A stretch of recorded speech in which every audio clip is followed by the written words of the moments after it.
There is a fifth dimension beyond that which is known to man. It is a dimension as vast as space and as timeless as infinity. It is the middle ground between light and shadow, and it lies between the pit of man's fears and the summit of his knowledge. This is the dimension of imagination. It is an area which we call the Twilight Zone.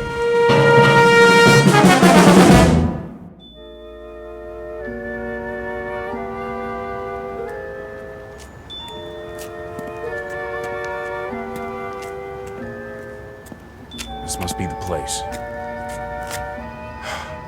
Okay, Rocky, quit stalling and do it. Yes. Hiya. Sorry, we're closed. Is this the Southside Loan Company? I said we're closed. Well, it don't look like it. Well, I was about to turn the sign around. This'll just take a minute. Come back tomorrow. Well, see, that's just it. I can't come back tomorrow. 9 to 6, Monday through Saturday. Say, you got a nice shop here. A little bit of everything, huh? Bring in the merchandise. No radios, typewriters, or fishing poles. I pay top dollar. You do, huh? I have to lock up now. Bet you got a lot of rings, jewelry, watches, stuff like that. All in the safe. Bye now. A safe, huh? What about this vase? Worth plenty, I bet. I told you, I'm closed for the night. What do you want anyway? Just this.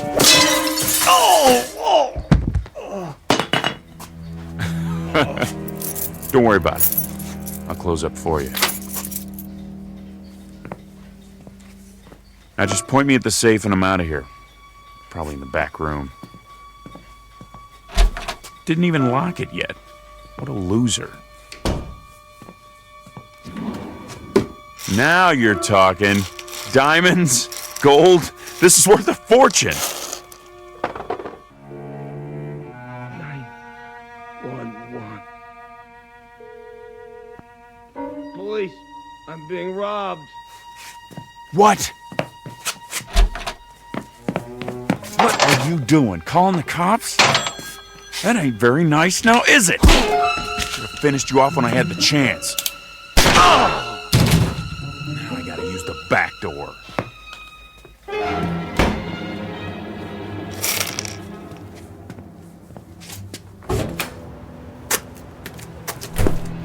Hold it right there. Put your gun down and throw your hands over your head.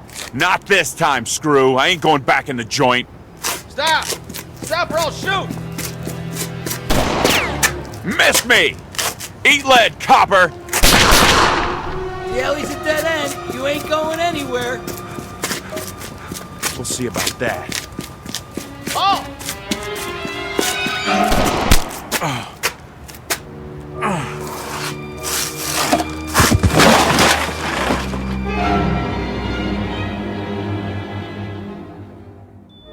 Portrait of a man at work. The only work he's ever done. The only work he knows. His name is Henry Francis Valentine, but he calls himself Rocky because that's the way his life has been. Rocky and perilous and uphill, at a dead run all the way.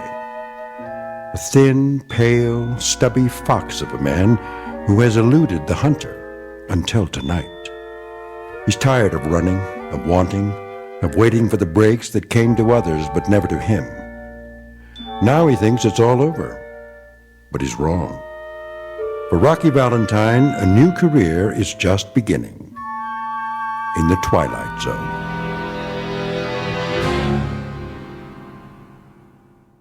And now, The Twilight Zone and our story, A Nice Place to Visit, starring Hal Sparks with Stacy Keach as your narrator. Mr. Valentine? What? Mr. Valentine. Who are you? I'm known as Mr. Pip. Can I help you? Get your hands off me. Didn't do it. How do you know my name?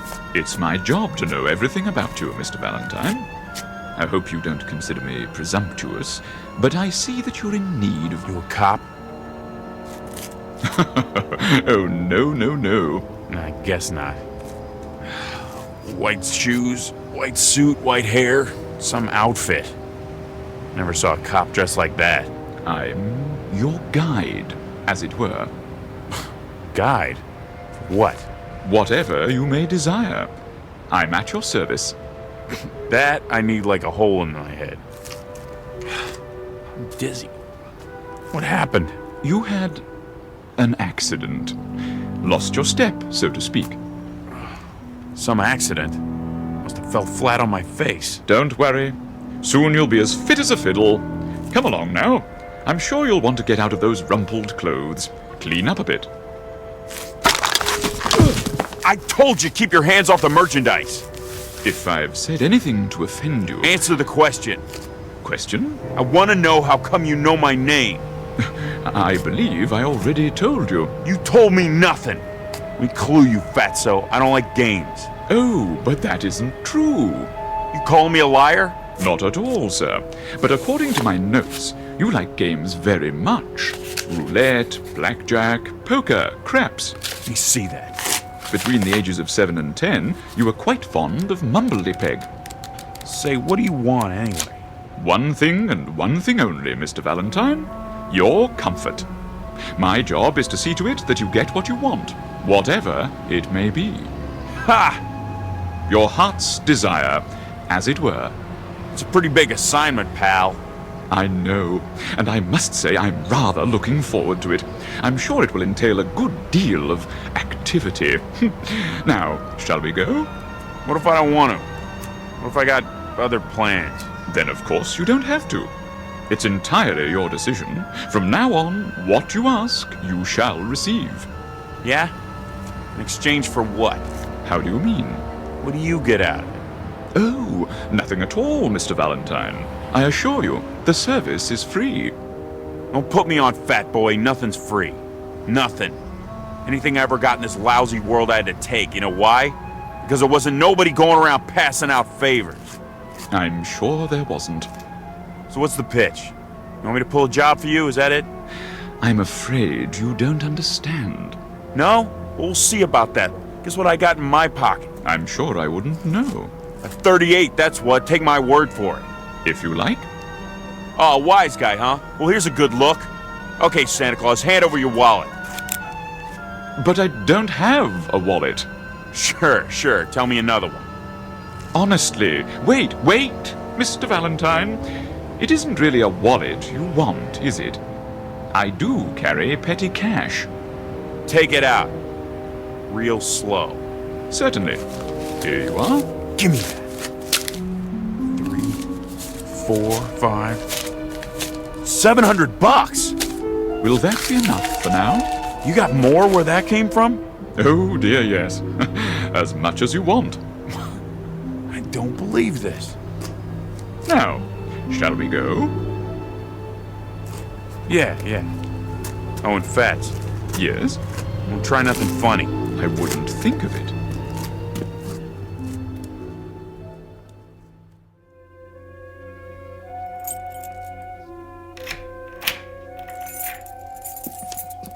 Here we are.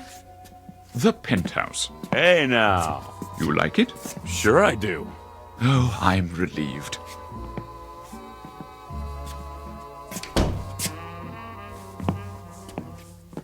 Some pad, all right. Lots of mirrors, a bar. Look at that stereo. This is class, man. Real class. Chinese modern, I believe they call it. I was afraid you might find the red velvet walls a bit much. Not on your life. Who's it belong to? Some crooked politician? Why, it belongs to you, Mr. Valentine. That is, if you approve. You kidding? This is to die for. Of course, we can make any changes you wish. I wasn't sure about the pool table, but I thought we'd give it a try.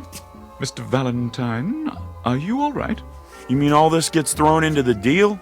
There's no need to negotiate. It's already in the deal. Look here. What? Didn't you notice what it says outside the door?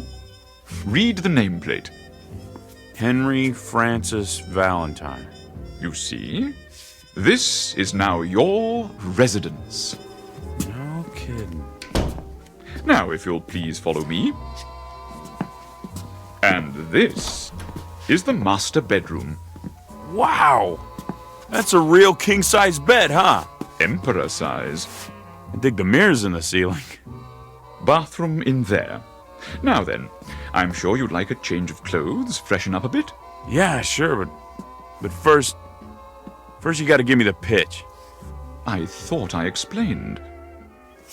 Come on! The gimmick, the angle, the catch! What do I gotta do for all this? Nothing. I can't tell you any more than I already have, honestly. Alright, I get it. You're just a goon. I am? A messenger boy, servant. You work for somebody, right? Well, yes, in a way. When do I get to see him? See? Mr. Big, your boss. Oh, I really couldn't say. Okay, goon. That's fine by me. I can wait. So what's next? As I was saying, this is your wardrobe. I hope you'll find something that suits you. That's pretty funny. Suits. Regular comedian. How many you got in here? Oh, dozens, hundreds perhaps. I haven't counted them. Something for every occasion. Any particular color or style? Nah. I don't care. You pick it. Oh, I could hardly presume to do that, sir. However, keeping in mind your taste, let me see. Perhaps a nice pinstripe, if the lapel's at your liking. It'll do. And to go with the dark material, a nice tie. I believe your favorite color is yellow. Mm-hmm. Splendid. It should go well with, let me see, a new pair of brown shoes, like the ones you have on. Well, sir? Make up your mind. What's the matter? You got no taste? My taste doesn't matter. Perhaps these, a smart black and white pair with tassels and pointed toes. Fine. I'll just lay your selections on the bed. Shirts, socks, and underclothes in the drawer. Quite a large stock. And in this ebony case, a selection of jewelry and accessories. Jewelry, huh? Let me see. Cufflinks, tie tacks, rings, watches, a little bit of everything. I'll draw your bath. Yeah, you do that. You do that.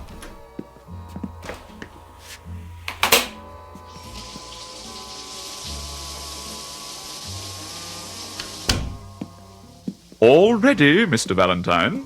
I've adjusted the water to medium hot. Hey, between you and me, Fats, who do they want me to bump off, huh? Must be somebody important, you know? A real VIP. Oh, no, sir. As I've already explained. I know it's free because I'm such a good guy. I'll leave the room while you bathe. Sit right there and wait. Yes, sir. I'll be out in a couple of minutes. Take your time. Please. Hey, Fats, Yes, sir. don't try anything while I'm in here. I got my gun with me. One wrong move and you're Swiss cheese, you understand? Perfectly. When I tell you, pass in my new clothes one at a time. Absolutely. And no funny business.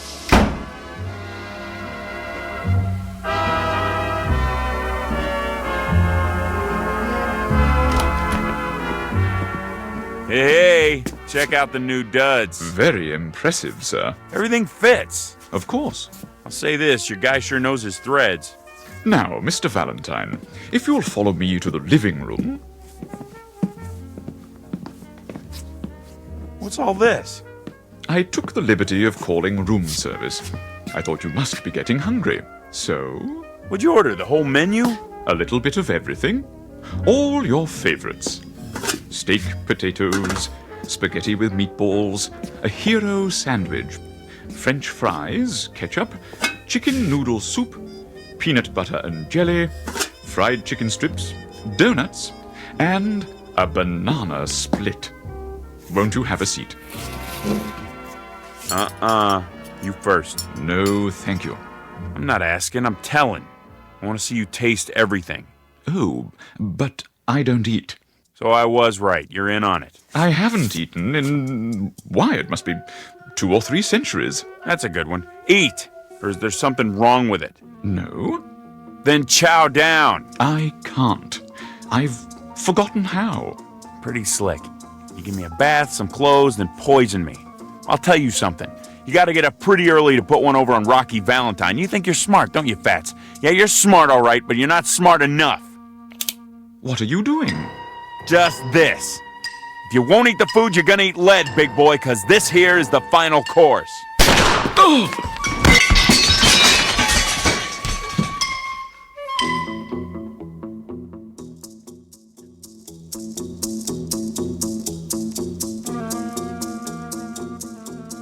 You have me at a disadvantage, sir. I didn't expect the bullets to have such impact. I'll clean up the broken dishes. You got a bulletproof vest under that white suit, huh? Pretty slick. Okay, let's see how your head holds up right between the eyes. Mr. Valentine, please. Huh? I couldn't have missed, not at this range. That's just it. You didn't miss. Maybe there's something wrong with the bullets. Try that mirror over there. Mr. Valentine, perhaps you'd like a drink. Yeah, good idea. Where's the scotch? Here. Hold on. Where'd this whiskey come from? It wasn't here a minute ago. I know. I provided it in case. What do you mean you provided it? What are you, a magician? What's going on? This ain't no regular apartment. Where am I? You might want to sit down. Yeah. Okay. Mr. Valentine, do you remember when we met earlier this evening? I told you I was, in a sense, your guide. And you said you needed a guide like a hole in the head? Yeah. Well, as a matter of strict fact, you had a hole in your head only a short time ago. What are you talking about? A bullet hole. The policeman, remember? In the alley. They yelled for me to stop. And I didn't, but they... You mean I'm dead? Why, yes! By Jove, you've got it! Then if I'm dead, all this stuff, the penthouse, the booze, the free clothes... I must be in heaven. You're my guardian angel, right? Something like that? Yes, Mr. Valentine, something like that. But... And I can have anything I want. Anything. Big talk, Fatso. Let's see some proof. Proof? Real proof. Right now. I want money, moolah, simoleons, cold hard cash. I gave you what I had in my pocket. Chump change. I'm talking about real money. Make it $1 million. $1 million? And 5G bills. As you wish. Okay, where is it? Look in that drawer, under the desk.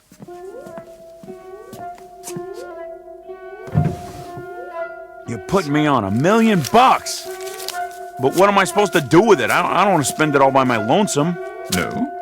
That's no fun. I need a chick. I take it you're using a slang term. A broad, a dame, make sure she's stacked. Curves all over the place, you dig? I'm not sure. Let me spell it out for you. Beautiful. Oh, now I understand. So, when does she get here? Hi. Hi. Who are you? I mean... My name's Lita. What's yours? You did good, Fats. Real good. Thank you, sir. Do you mind if I dance? Go right ahead. When I hear music like this, I don't know. I get this feeling and I have to move my body. Me too. May I have this dance? I thought you'd never ask. Hiya, doll. Hi, yourself. Call me Rocky. Now I know I'm in heaven. Will there be anything else? Not right now, Jeeves. Very good, sir. But hang around. I might need you later in case I want more. Of course, Mr. Valentine.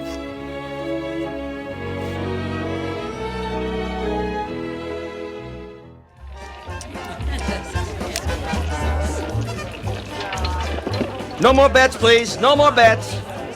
Hurry up, Rocky. Yeah, what are you gonna do? Are you all finished? Not on your life, sweetheart. How about 33 red? 33 red! Yeah! Hey, the gentleman in the pinstripe suit. You're the man. The best. How about that? I win again. Hey, Fats! Something I can do for you? No, something I can do for you. Put your money on the table right there. 14 black. Rocky's hot tonight. Am I right, dolls? You sure are. He is. He's a winner. I'm afraid I don't have any money. You don't? Well, what do they pay you in? Halos or something? Place your bets, ladies and gentlemen. Combinations, odd and even. Okay, let's go. No more bets. Come on. 14 black. 14 black. That makes what? 80 grand. Closer to 100. In an hour. How about that, Fats? Is Rocky hot or is he hot? He is most definitely hot. Hey, Lita, What, Rocky? open your purse. Go cash these in for me, okay, babe? Sure. Hold on. Yeah? 100 G's, sweetheart. I count real good. Get me? Don't worry, Rocky. Be right back. What now, sir? Come on, let's see what's shaking with the cubes. I got this table spooked. Very well.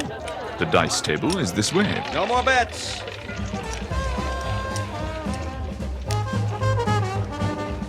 Oh, there's a slot machine. You want to play, doll? Can I? Sure. Here's a silver dollar. Wait a minute. I'll put it in for you. I got the magic.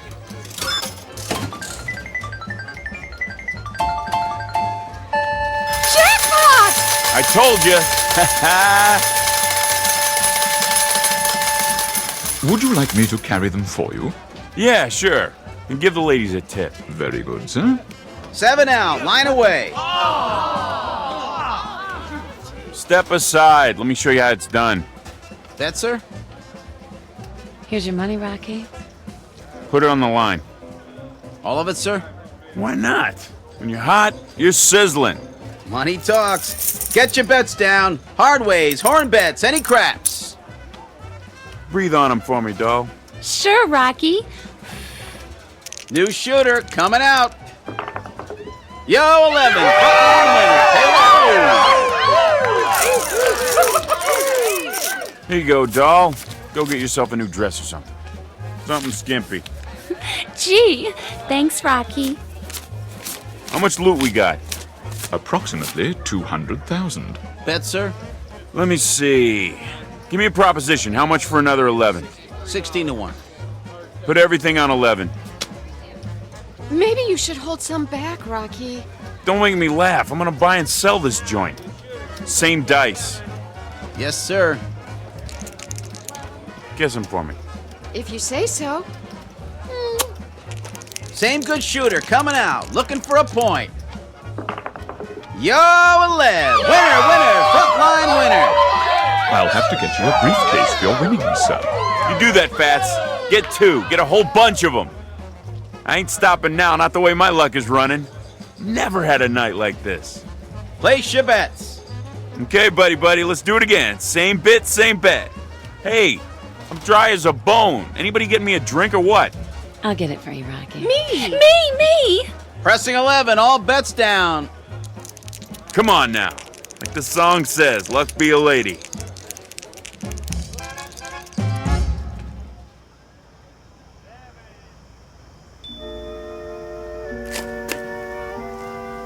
Move your car, please. This is a no parking zone. Whew. Making money really takes it out of you. Where's the loot? I have 2 briefcases, sir, and the ladies each have 1. Good, my arm's sore. They're heavy. I don't mind. Where are we going now? Get your car, sir? Yeah, big convertible, pink and white. And be careful with it, you hear me? Yes, sir. Loading and unloading only. No parking. Huh. Something bothering you, Mr. Valentine? Yeah, him. The policeman? He's only doing his job, maintaining order. Lousy screws. Think they're the king of the hill just because they got a badge and a few lousy inches? How do you mean? Every cop I ever see is about 6.5 feet tall. Look at him. Lording it over everybody. Oh dear, that was indiscreet of me. I should have realized. Not your fault. Oh, but it is. I'll fix it for you. Officer, Yeah. come over here for a moment.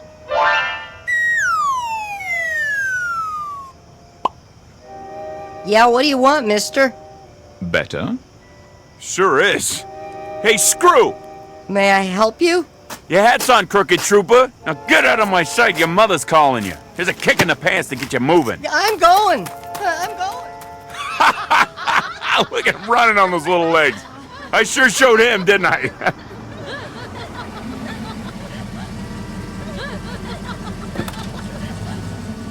Your car, sir. Okay, kid. Here, you keep the change. Oh, that's $100 bill. Knock yourself out. Come on, let's blow this joint. I'll drive if you like, sir. I like. Okay, Fats, put the pedal to the metal. Whatever you wish, Mr. Valentine. You broads in the back seat, hang on. Should we fasten our seatbelts? Maybe we better. It wrinkles my dress. Hey, what do you say we open her up and see what this baby will really do? Very well. We're gonna crash. Not on your life. I got all the luck tonight. Punch it, Pip. Man, this is really living, huh? In a manner of speaking, Mr. Valentine. In a manner of speaking.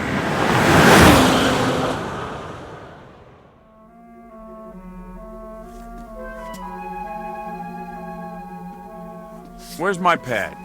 Just at the end of the hall. Fats, do me a favor. Yes? I want to get rid of that heap we've been driving. Is anything wrong? It seems to go fast enough. Yeah, but the ashtrays are full. I'll make a note. Change car. Wait a minute. Wait a minute. What is it, Mr. Valentine? We forgot the suitcases full of dough. Oh, yeah. He's right. I set mine down and... No need to worry. After all, you can win it back tomorrow. Yeah, that's right. Hey, girls, go on inside. I want to talk to Fats. Okay. Sure, Rocky. We'll wait up for you. What's on your mind? How about tomorrow we look up some of my old buddies, like Mike Fink and Matt Gorman and Silky Armstrong? What's the matter? Didn't they make it? Oh, it isn't that, Mr. Valentine. It's... well, you see, all of this is your own private domain, as it were. It was made for you alone. What about the broads? I mean, they're extras, like in a movie? In a sense, yes. Everyone here is, except, of course, you and me. Oh. Well, we'll just party it up tonight anyway. You too, of course. I'm not permitted, sir. Why? Angels ain't supposed to have fun? Come on, who's to know? Sorry, sir. Man, you really pulled rough duty with this job, didn't you? It has its compensations. Hey, Fatso, let me ask you a question. Go ahead. Something's been kind of bugging me. Don't get me wrong. I ain't ashamed of my life. You know, anything I did, well, I did it because I had to. You understand? Perfectly. Of course, I ain't saying I was the greatest guy in the world. Maybe I made a few wrong moves, but, you know, like a shrink said one time, I'm sort of a victim of my environment, you know? Can't get away from that, right? Whatever you say. I never got a break, you know, never. Old man a drunk, old lady a tramp, no lousy dough in the house. I mean, what do they expect? I should grow up to be president? The thing I want to know is, how come they let me in here? I thought this place was for school teachers and like that. Oh, we have some school teachers here, Mr. Valentine. Well, must have been something real good I did once, something that made up for everything else, huh? Yeah, maybe that's it, but what was it? What'd I ever do that was good? So, how do I find out? We have a hall of records. It isn't far. Perhaps you would like me to take you there. They open now? They're always open. Let's go. Wait, what about the dolls? Don't worry, sir. Something tells me they'll fend for themselves till you get back. Right this way. I'll ring for the elevator. Will you look at this? The files are over here, sir. It's the biggest room I've ever been in. Can't even see the ceiling. Strictly speaking, there isn't one. Valentine. The V's should be in one of these cabinets. How'd they get all the fog on the floor, like some kind of movie? I'm afraid the movies are only a pale imitation. Here, this should be the one.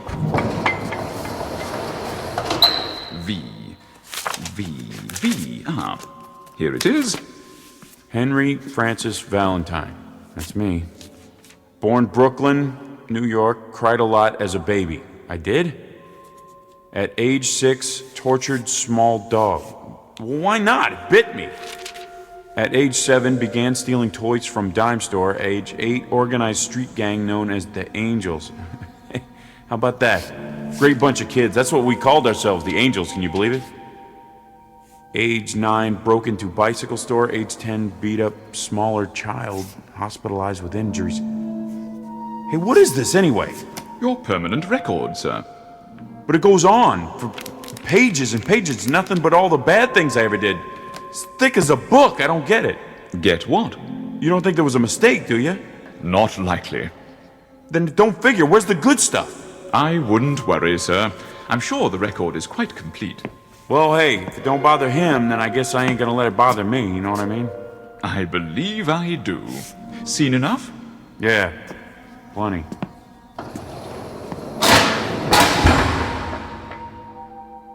What now, Mr. Valentine? I don't know.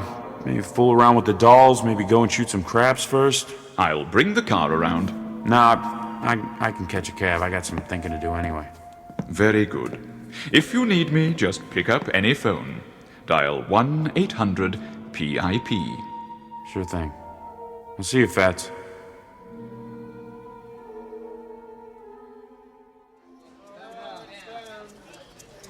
Place your bets, hard ways, any craps. Put it all on double sixes. All of it? You heard me. Yes, sir. All bets down. Same good shooter coming out.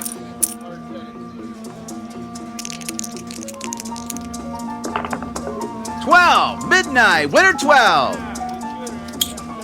Say, you want to stay up all night? What? Double sixes, midnight. Let it ride, sir? No, forget it. Your chips. Yeah, sure.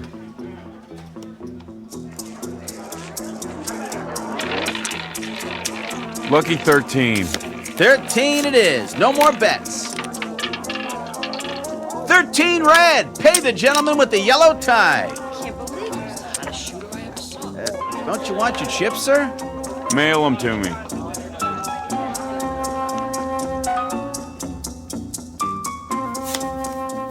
Okay, pick up your hand. That's it. How many cards you want? I'm okay. How about you? I don't need any either. Lita, how many? I think I'll play these. Dealer stance, Pat. What do you got? Huh? Now's the time when you lay them down. Oh. Let me see. I got a full house. Great. What do you got, doll? I'm not sure. I'll tell you. Looks like a straight flush queen high. Oh, is that good? It's great. It's just great. Lita, show me your cards. But everybody will know what I have. It's okay. Yep, you got her beat. Straight flush king high. I win. Not so fast. Any other game you could bet the farm. But here, read 'em and weep. I got a royal flush. You win again, Mr. Valentine. Yeah, I know already. That's all I ever do in this nutty place. Win, win, win. Is there anything else you'd like us to do? There must be something. Nah, get out of here, all of yous. Sick of looking at you. Can we come back later? Don't call us, we'll call you. Go on, scram. Now what am I supposed to do? Play tiddlywinks? Maybe a game of 8-ball. Nah, straight pool.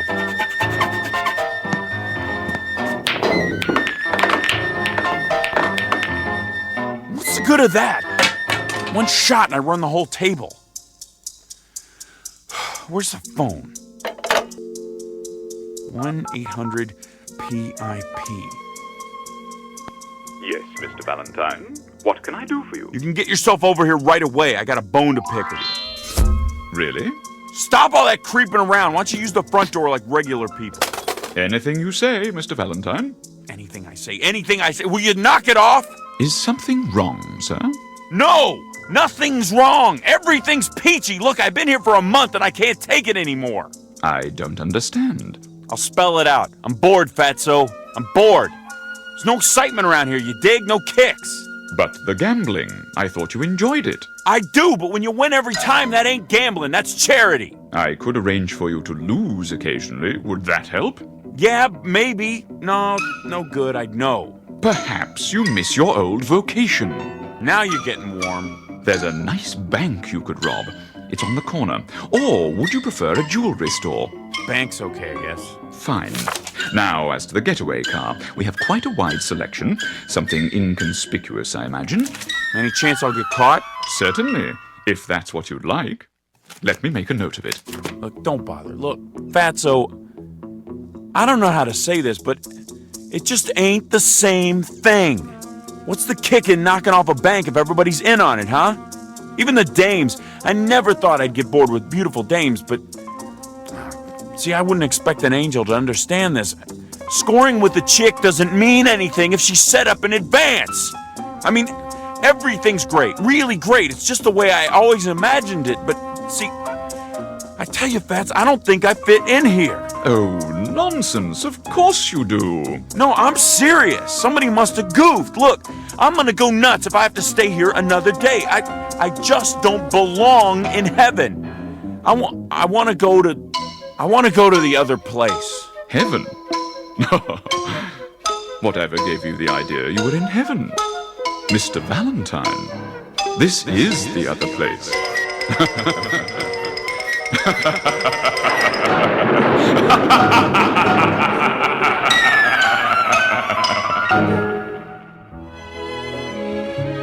Portrait of Henry Francis Valentine. Small-time crook, grifter, thief, and worse. A scared, angry little man who never got the breaks he thought he deserved. Now he has everything he ever wanted, and he's going to have to live with it for all eternity in a place called the Twilight Zone.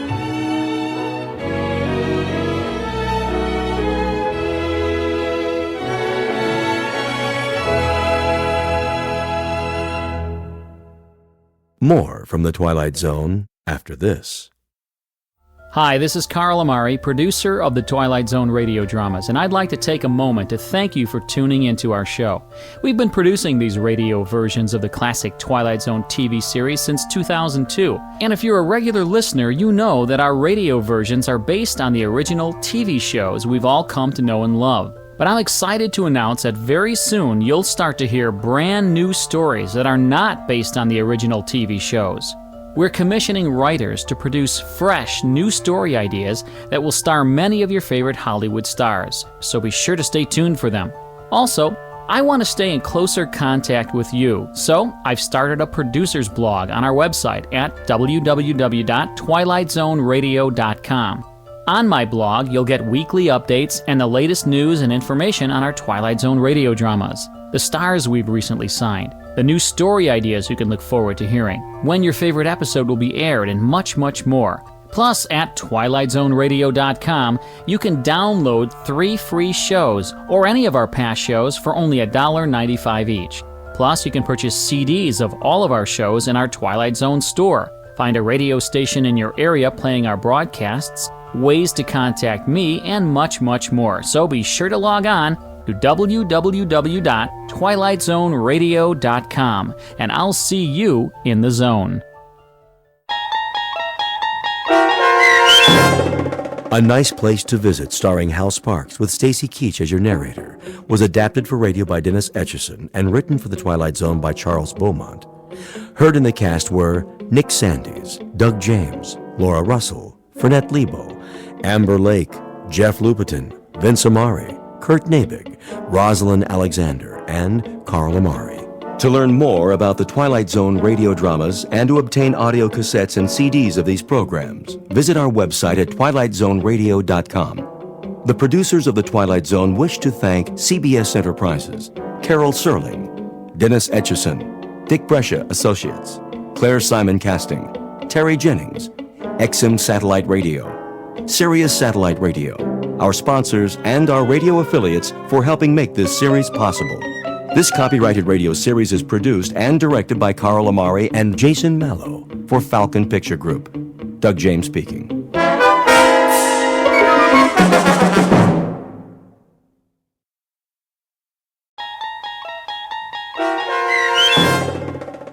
Gentlemen, be seated. Starring Stan Freberg and Mike Starr, with Stacy Keach as your narrator, was adapted for radio by Dennis Etchison and written for The Twilight Zone by Charles Beaumont. Heard in the cast were David Darlow, Anna Savrutsa, Doug James, Joby Cerny, Kurt Nabig, Jeff Lupiton, Carl Amari, Linda Reiter, Christina Verba, Peter DeFaria, and Chad Reinhardt. This copyrighted radio series is produced and directed by Carl Amari for Falcon Picture Group. Doug James speaking.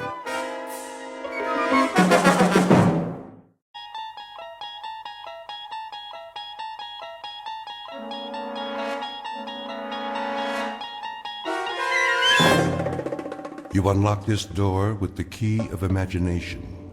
Beyond it is another dimension, a dimension of sound, a dimension of sight, a dimension of mind. You're moving into a land of both shadow and substance, of things and ideas. You've just crossed over into the Twilight Zone.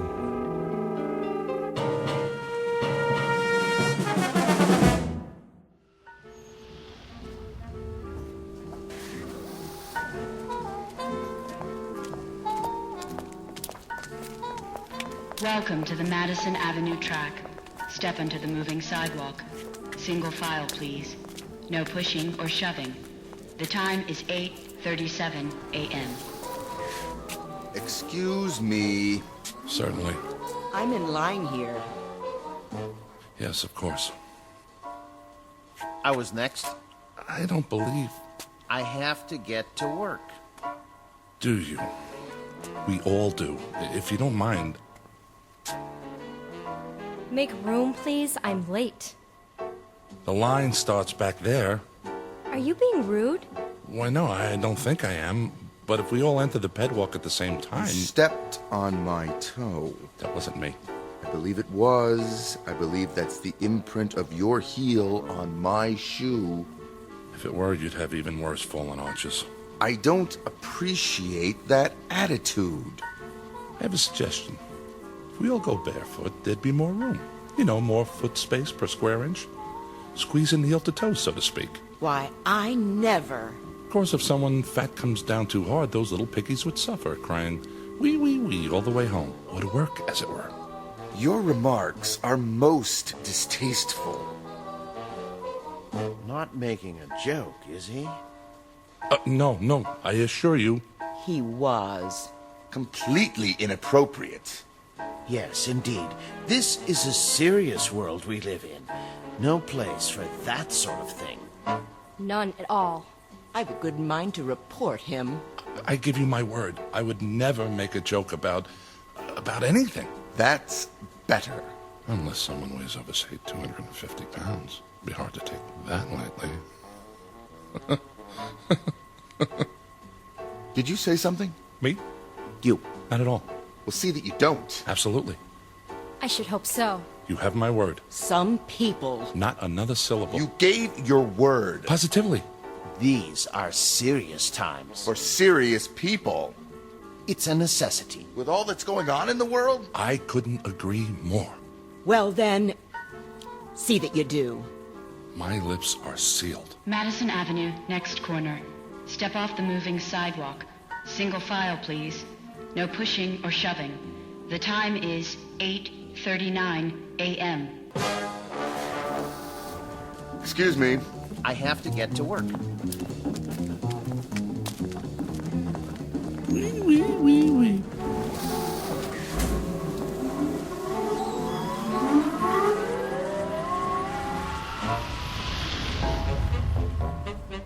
Welcome to the world of the future. The time? A mere 20 years from now, give or take a few. The place? New York City. The man with the chuckle is Mr. James Kincaid, employee of the Spears Research Laboratory in Manhattan. A typical 21st century American, on the outside anyway. On the inside, however, it's a different story. Mr. Kincaid doesn't fully appreciate that fact, at least not yet. He doesn't dream that one involuntary sound, one little chuckle, has already set him apart from his fellow workers. For this is a serious world for serious people.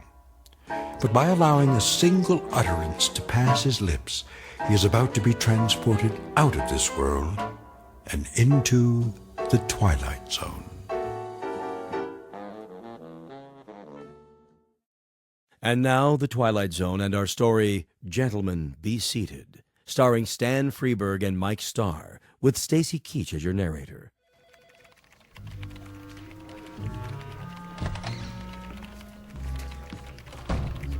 Morning, Kincaid. Morning, Miller. Not late, am I? You're cutting it pretty close. Sorry, Lindsay. Little skirmish on the pedwalk this morning. Skirmish? So many people nowadays.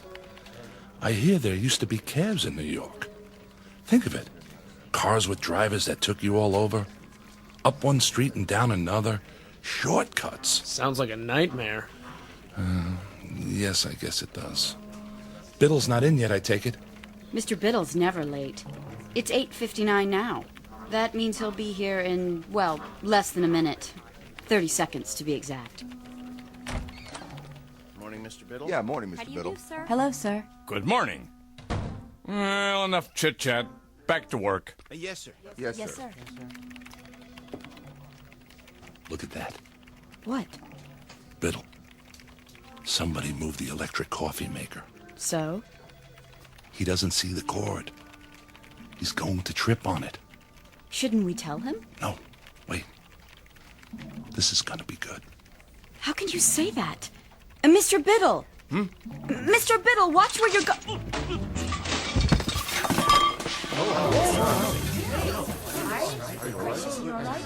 Oops.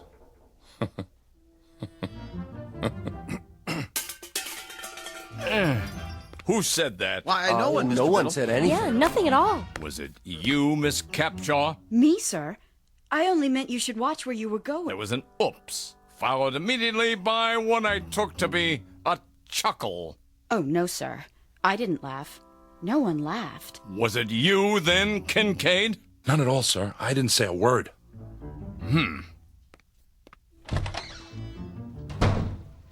Are you crazy? Pardon? Laughing at him like that. But I didn't. I don't know how to laugh. Nobody actually laughs anymore, do they? And a good thing, too. As if anyone had time for such things. Quite right. Well, better get started. I have a design to finish before... Oh, no. Something the matter? There's a red flag on my screen. I'm not surprised. It means Biddle wants to see me in his office. Well, here goes.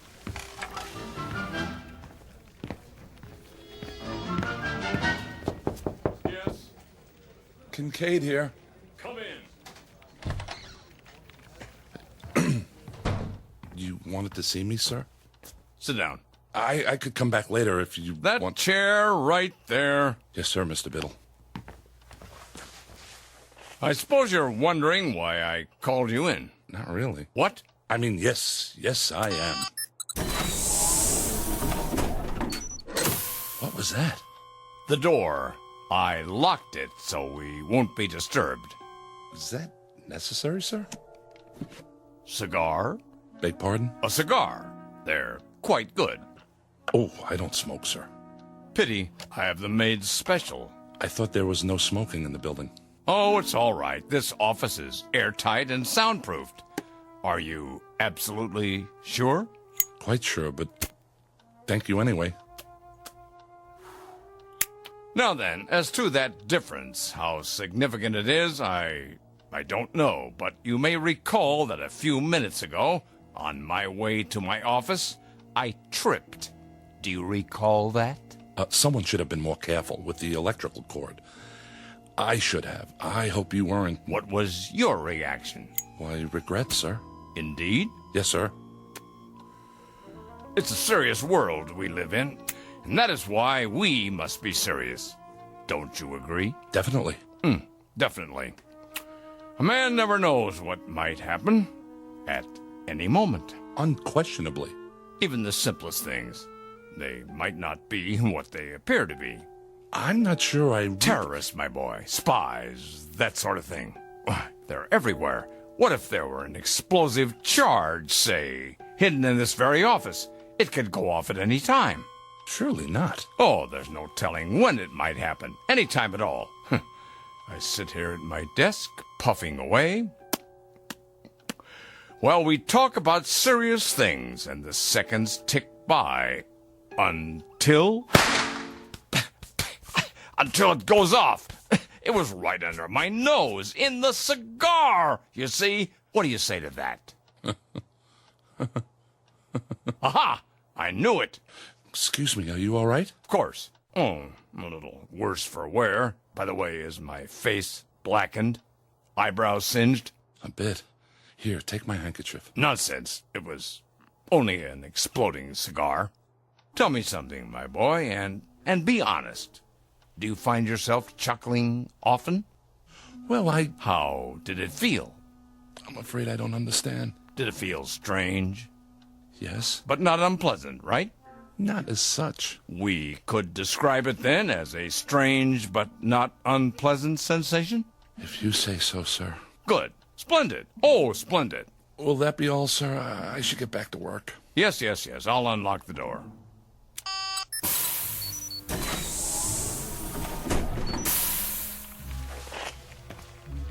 Thank you, sir. Look at them out there. Pardon? Do you see any smiles, Kincaid? Even one single little grin? No, sir. And do you know why? Because they've forgotten how, that's why. Note the emptiness in their eyes, the deadness, the utter nothingness. Like machines, Kincaid. Machines! Circuit boards with legs. I don't understand, sir. Not as yet, perhaps, but soon. Oh, my boy, if there ever is to be joy again in this world, and love, and happiness, and laughter, especially laughter, it's going to depend on you and those few like you. Oh, trust me on this. Me, Mr. Biddle? And now, a report from the executor. It's the morning report from Washington. Eyes forward on the big picture. Isn't he handsome? Just like on the posters. All right, everybody, stand up. He's gonna speak. Citizens, I greet you. It pleases me to report that our gross national product is up 2.3% over a similar period last year. However, that is far from the goal we have set. The goal we promised ourselves. Kincaid, I have one more question for you. Yes? Why do firemen wear red suspenders? I don't know, sir. You will, poor boy. You will. Tonight. And waste is the cardinal offense, as we know all too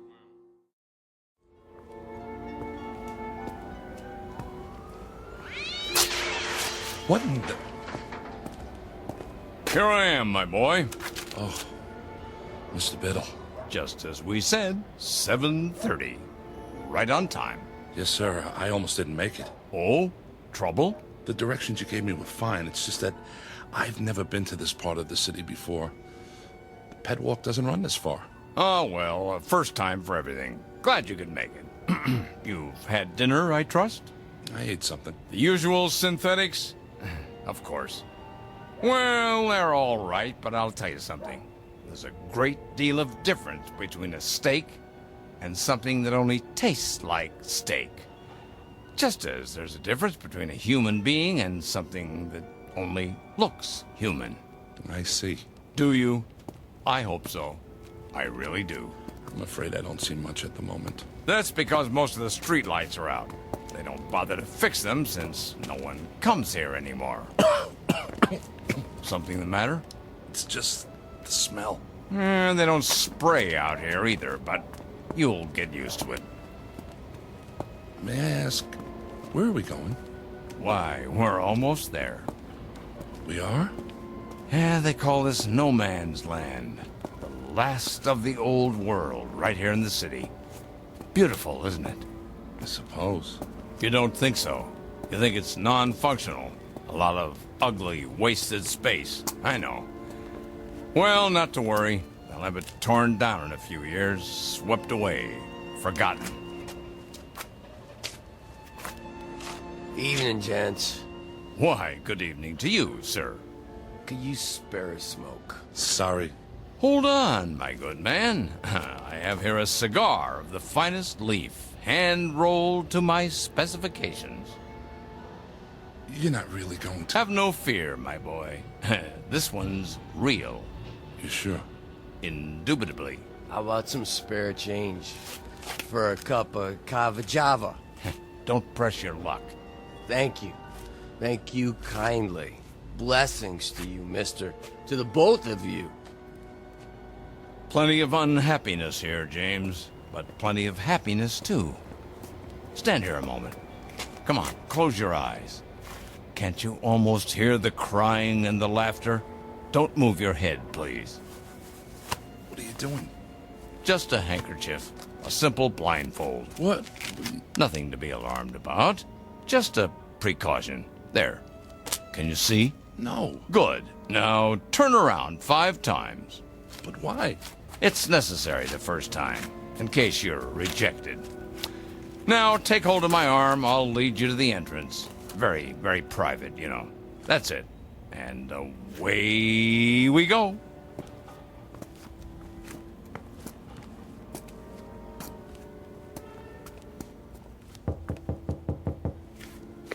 Why does the chicken cross the road?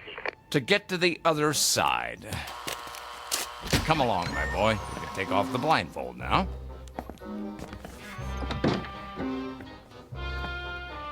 Mr. Biddle? What is this place? The foyer, of course. Those 2 chairs, they look like thrones. What else? But, Mr. Biddle... What can I do you for? Good evening. Is he in? Let me see. Maybe yes, maybe no. Tell him number 709 is here with the recruit. Alrighty then. Try not to miss me while I'm gone. In the meantime, gentlemen, be seated. Who was that? What does it look like? A clown, of course. Well, you heard him. Sit down. I recommend the chair on the left. You say so. There. Feel better? I suppose. My turn now.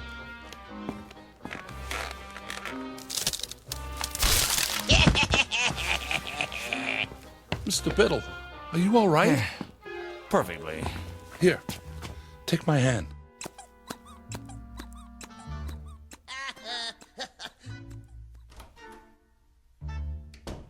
I'm disappointed in you, Kincaid. You are?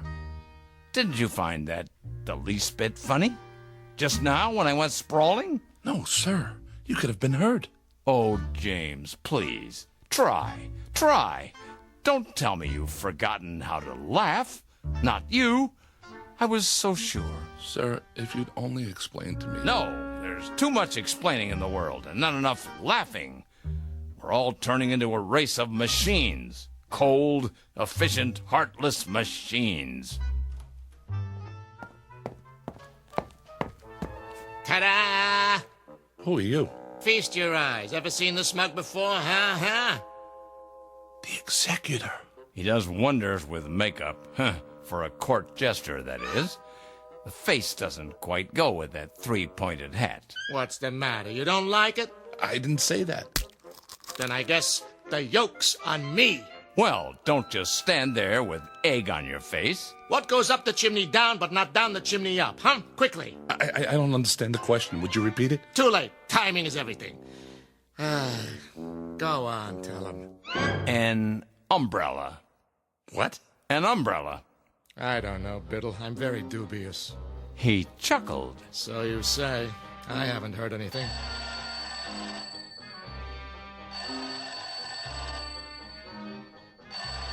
What's that? Sounds like the phone to me. Well, don't just do something. Stand there. Jester here. It's for you. It is? Hello? I say, hello. Sir, it squirted me. right in the eye. Must be an overseas call. Better clam up. I'm all wet. You sure are. Now I really need a towel. Oh, Biddle. Yes? I've got something for you. Watch out! Spoil sport. But he's got something behind his back. Where? Right here. But I don't like pie. Lemon meringue. You're positively reeking. Time to hose off, and nothing leaves you squeaky clean like good old seltzer. Who's got the soap? Forget soap. You need your rubber ducky. Or a lifeboat. Now, wait a minute. It's not possible. What's wrong, Kincaid? You'd better get a change of clothes, Mr. Biddle, or you'll catch your death. You see? Hopeless. That's it. Wait. He's only a beginner. But we must be so careful, Biddle. Yes, but give him a chance. Very well. One last test. Glad to meet you, Mr. Kincaid. Put her there. I don't... Go on, shake. Ow! Oh, that didn't hurt. It's just a joy buzzer. You wind it up, and when someone shakes your hand... That's it. I've had it. I don't know what any of this is about, but I know one thing. I don't want any part of it. You people, you're out of your heads. You're all loony. You're psycho. I'm getting out of here right now, and don't try to stop me. Uh-oh. Another fine mess you've gotten us into.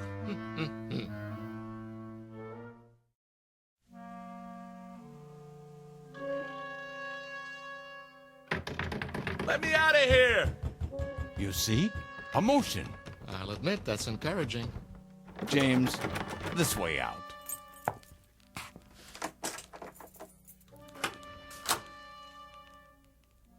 If you please, it's just through here. No tricks this time? No tricks. Wait, this is a library. A small reading room for our members. Members? Mr. Biddle told you nothing? He asked me to meet him. I thought it was about work. What is this building? Used to be offices. Now it's abandoned, so we made it our headquarters. Headquarters of what?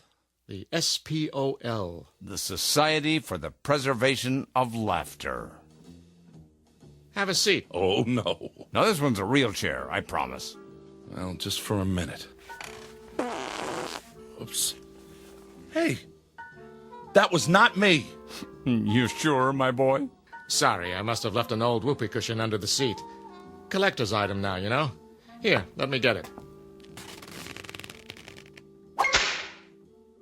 Go on, make yourself comfortable while I explain. You see, James, we're a secret organization. A kind of underground, if you will. Running counter to established law in the Commonwealth. Most of what we do is either frowned upon as bad taste or legally forbidden. We are, in short, outlaws. I don't like the sound of that. An old tradition. Ever hear of something called speakeasies? They were secret clubs that sold liquor during Prohibition. Well, this is a laugh easy. All these books, the posters on the walls, Laurel and Hardy, the Three Stooges. Who are they? All great clowns from the past. There's Perot, Punch and Judy, Bozo. We try to keep the tradition alive. What tradition? You see, Mr. Kincaid, the world has forgotten how to laugh. There are some of us who regret that fact. Unlike those in power, we feel that laughter is important enough to be preserved, at any cost. Am I getting through to him? What the jester is trying to say, well, the world used to be a pretty terrible place, you see, James. We had disease and war and depression and prejudice and a lot of unpleasant things. The people couldn't change it all, but they could do their best to endure it. How did they endure it? By laughing at it, ridiculing it. They laughed at everything then. But along came the psychologists and the censors, and suddenly nobody could tell a sexual joke or a racial joke or a sick joke or any kind of joke. They weren't politically correct. And that was the end of humor. We're trying to keep it alive. Take the trick cigar. You chuckled. I did not. Yes, you did, and I'll tell you why. Because a figure of authority became ridiculous. Understand? Oh, James, try. A laugh cannot be forced, Biddle. You should know that. I do, but... Let's get to the main test. It's just through here, the last door. Everything should be ready. No false laughs now. We can spot them a mile away. Understand?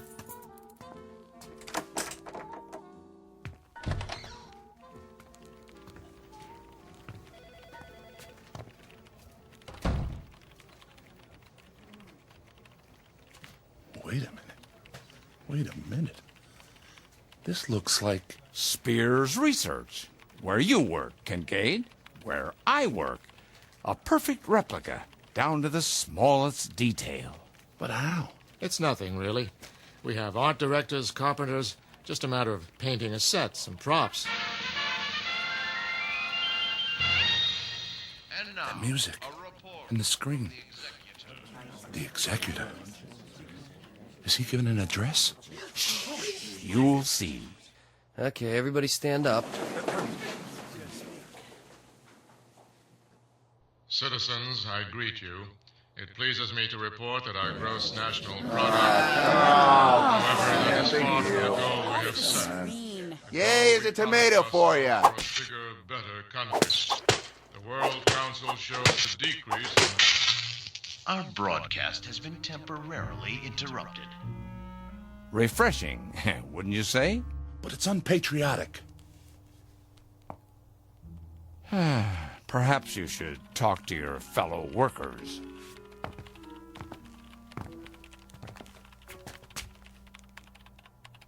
Miller? Is that you? Who wants to know? It's me. Kincaid. But how... A rubber mask.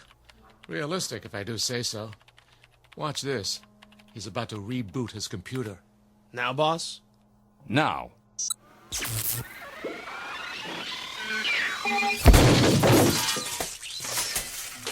Well, Kincaid? Well, what? His computer, man. It blew up in his face. What do you say to that? Computers are awfully expensive. The World Stock Exchange Terminal. It's just come online. But Wall Street's closed for the night. They're open in Tokyo. Watch.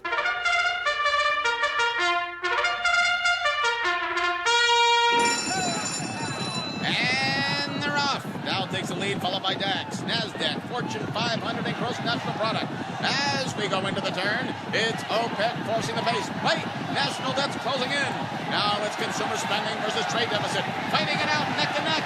This is going to be a close one, folks. And the winner is Beetlebomb. Gross national product in last place. The executive said the gross national product was in good shape. Oh, not much hope for him. One more angle. Try this.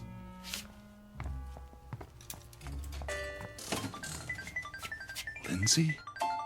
Hi, Jim. But this isn't your computer. I traded it for a video poker machine. Got a quarter? A quarter? Come on, I'm on a roll. One more win and I'll buy lunch. What do you say? All right.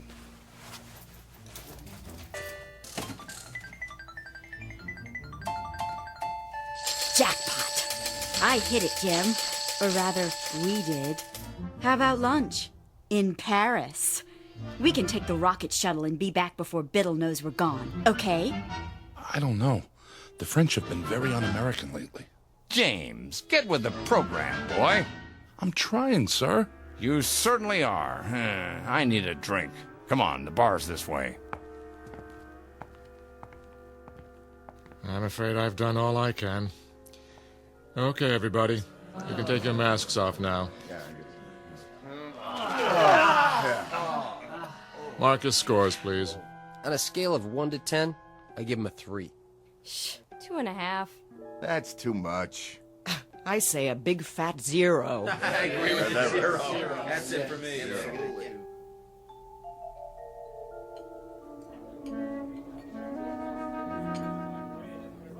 What'll it be, germs? I mean, gents?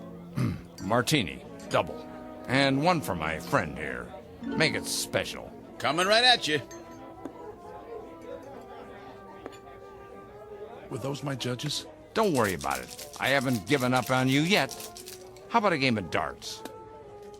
But, sir, the target's there. Pictures of an executor. So they are. How about a rotten egg? Eggs? Right there in the basket, gentlemen. Well, you can throw. I don't know, sir. Oh, come on. This is the man who destroyed fun. Who took away the good times. But you've hated me, haven't you, James? As a boss. No, you have. I know. And with good reason. I've been a stern, pompous ass. But I'm competent at my job. The company can trust me. I know my role. But I'm not at work now. Oh, good one. Yeah, good one. Right in the old schnozola.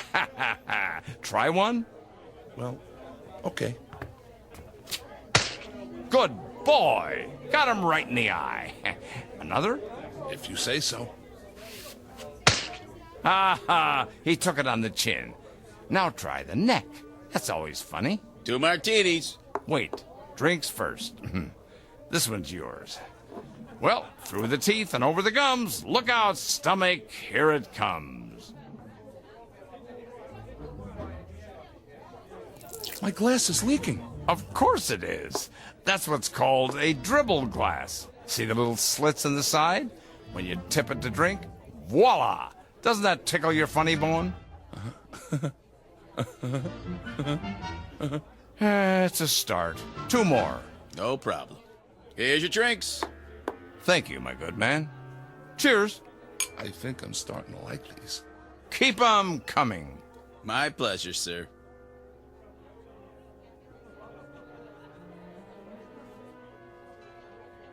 Look at the screen. Know who that is? Who? Betty Boop. A flapper, they called her. Always doing the Charleston. Here, turn it up. Want to dance, Mr. Biddle? Do I? Hold my drink, James.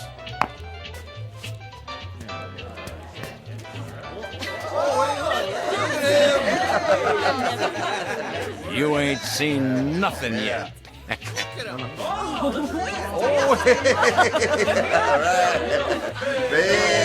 Biddle, Biddle, Biddle, Biddle, Biddle, Biddle, Biddle. I'm laughing. Biddle, Biddle, Biddle, Biddle,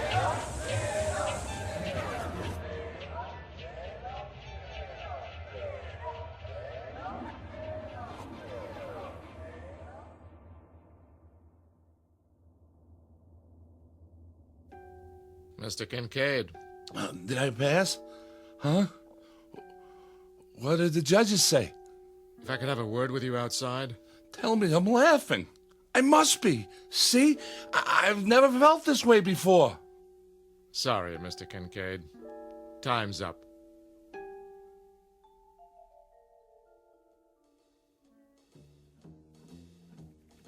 Morning, Jim. Morning, Lindsay.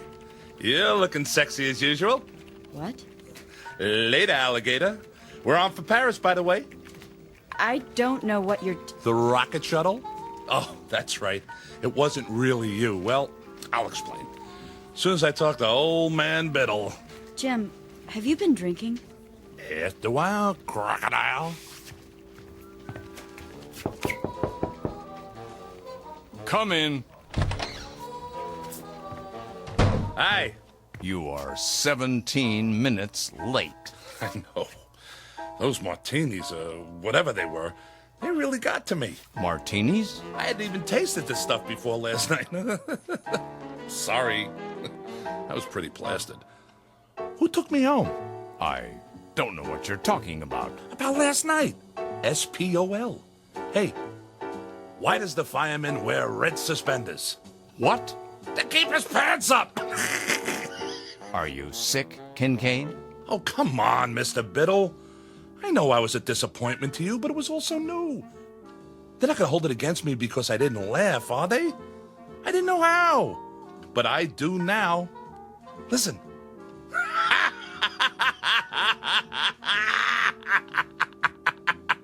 Kincaid? Yes, sir? You're fired. So the judges ruled against me. I don't blame them. You can fix it, can't you? Get out. All I want is a second chance. Is that too much to ask? I can learn. If I don't, what will happen? Humor will die, and comedy, and all the great... I don't know what you're babbling about, Kincaid, but I warn you, if you repeat any of it to the authorities, they'll put you away. Do you understand? One thing I cannot afford to do in my line of work is take chances. And you're not a good enough risk. Do I make myself clear? But, sir... Do I make myself clear?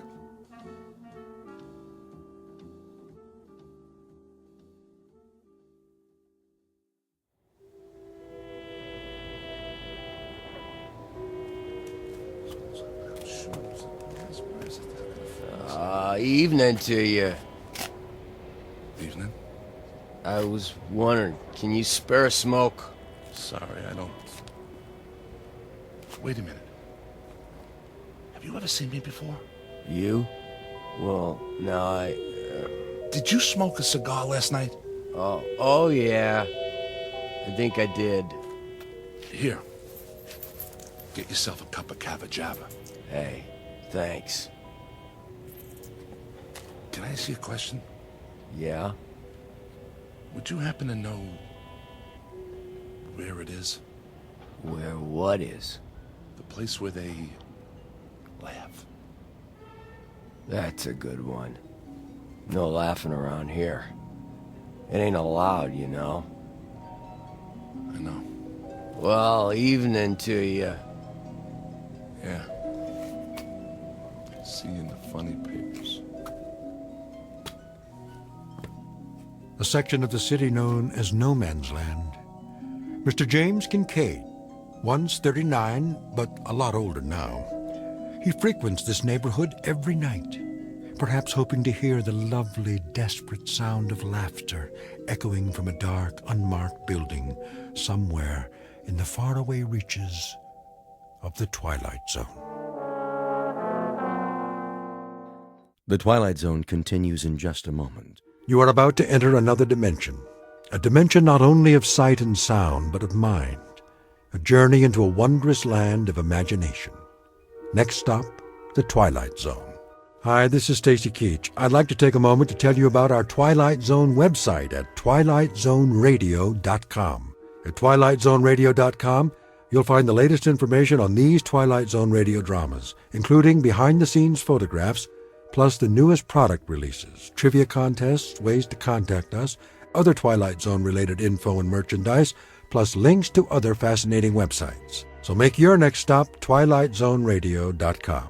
Visit twilightzoneradio.com to purchase these Twilight Zone radio dramas on cassette and CD, or call toll-free 1-866-989-ZONE. That's 1-866-989-9663.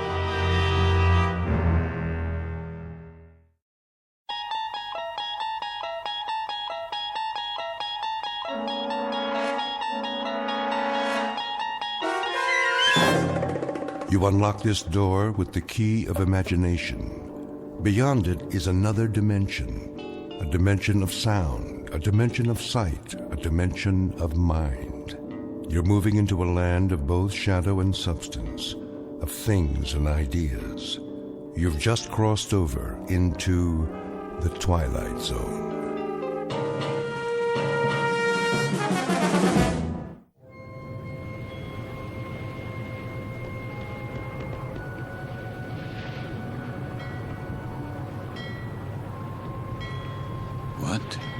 What is this place? The time. It must be late. Very late. Light in the salon! Let's black out down there! Who?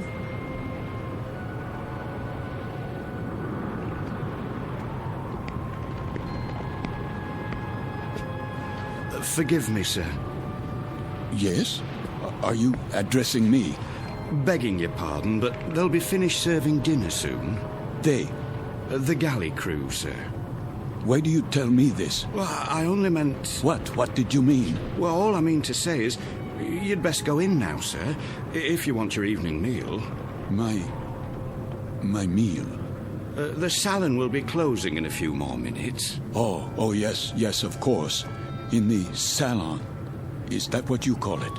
Yes, sir. It's very dark out here. Would you like to follow me? Follow? The lights, you see. From now on, I'll have to switch them off when we open the door to the deck, and then on again. You understand, sir? Because of the blackout. The blackout? Yes. This way, sir. Are you all right? Why wouldn't I be? Is something wrong with my appearance? Why, no, sir. It's only that... Is this your first time? My what? Your first passage. It can take a bit of getting used to. Sea legs and all that. I'm quite used to being at sea. Thank you. I was just... Yes, sir? Listening. To the engines?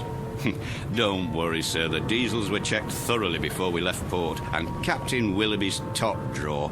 He'll get us there safe and sound, you can be sure of that. No, not the engines. What then? I was listening to the water. The cold ocean water out there. And the night.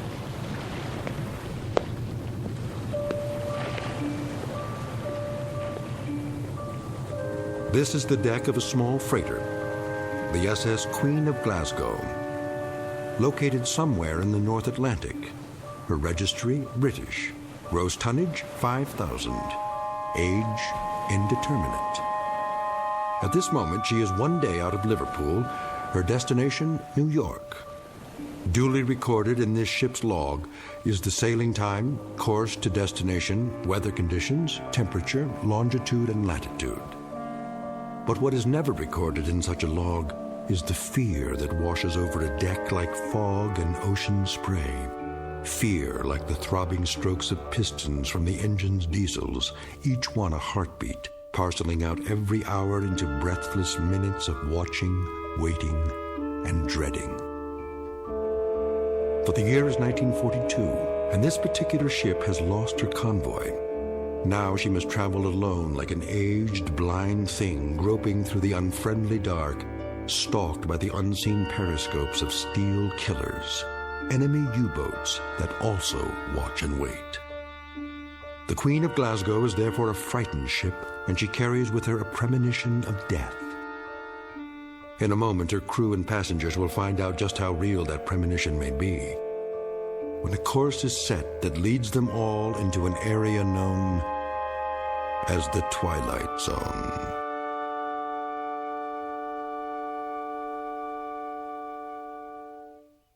And now, The Twilight Zone and our story, Judgment Night, starring Chelsea Ross, with Stacy Keach as your narrator.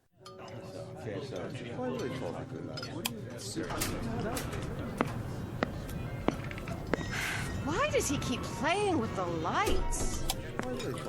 Thought I'd gone blind for a second. My apologies for the momentary darkness. Wartime regulations, you know. Think nothing of it. Perfectly understandable. Wasn't it a lovely meal? Yes, indeed. Glad you enjoyed it, ladies and gentlemen. Something more, perhaps? Not for us, thank you, steward. We were just leaving. Come along, dear. Wait, Mommy, where's my doll? Why, here you are, little girl. You dropped it by your chair. Can you thank the nice man? Thank you. You wouldn't want to leave your dolly behind now, would you? Come along, Joanna. It's well past your bedtime. Yes, Daddy.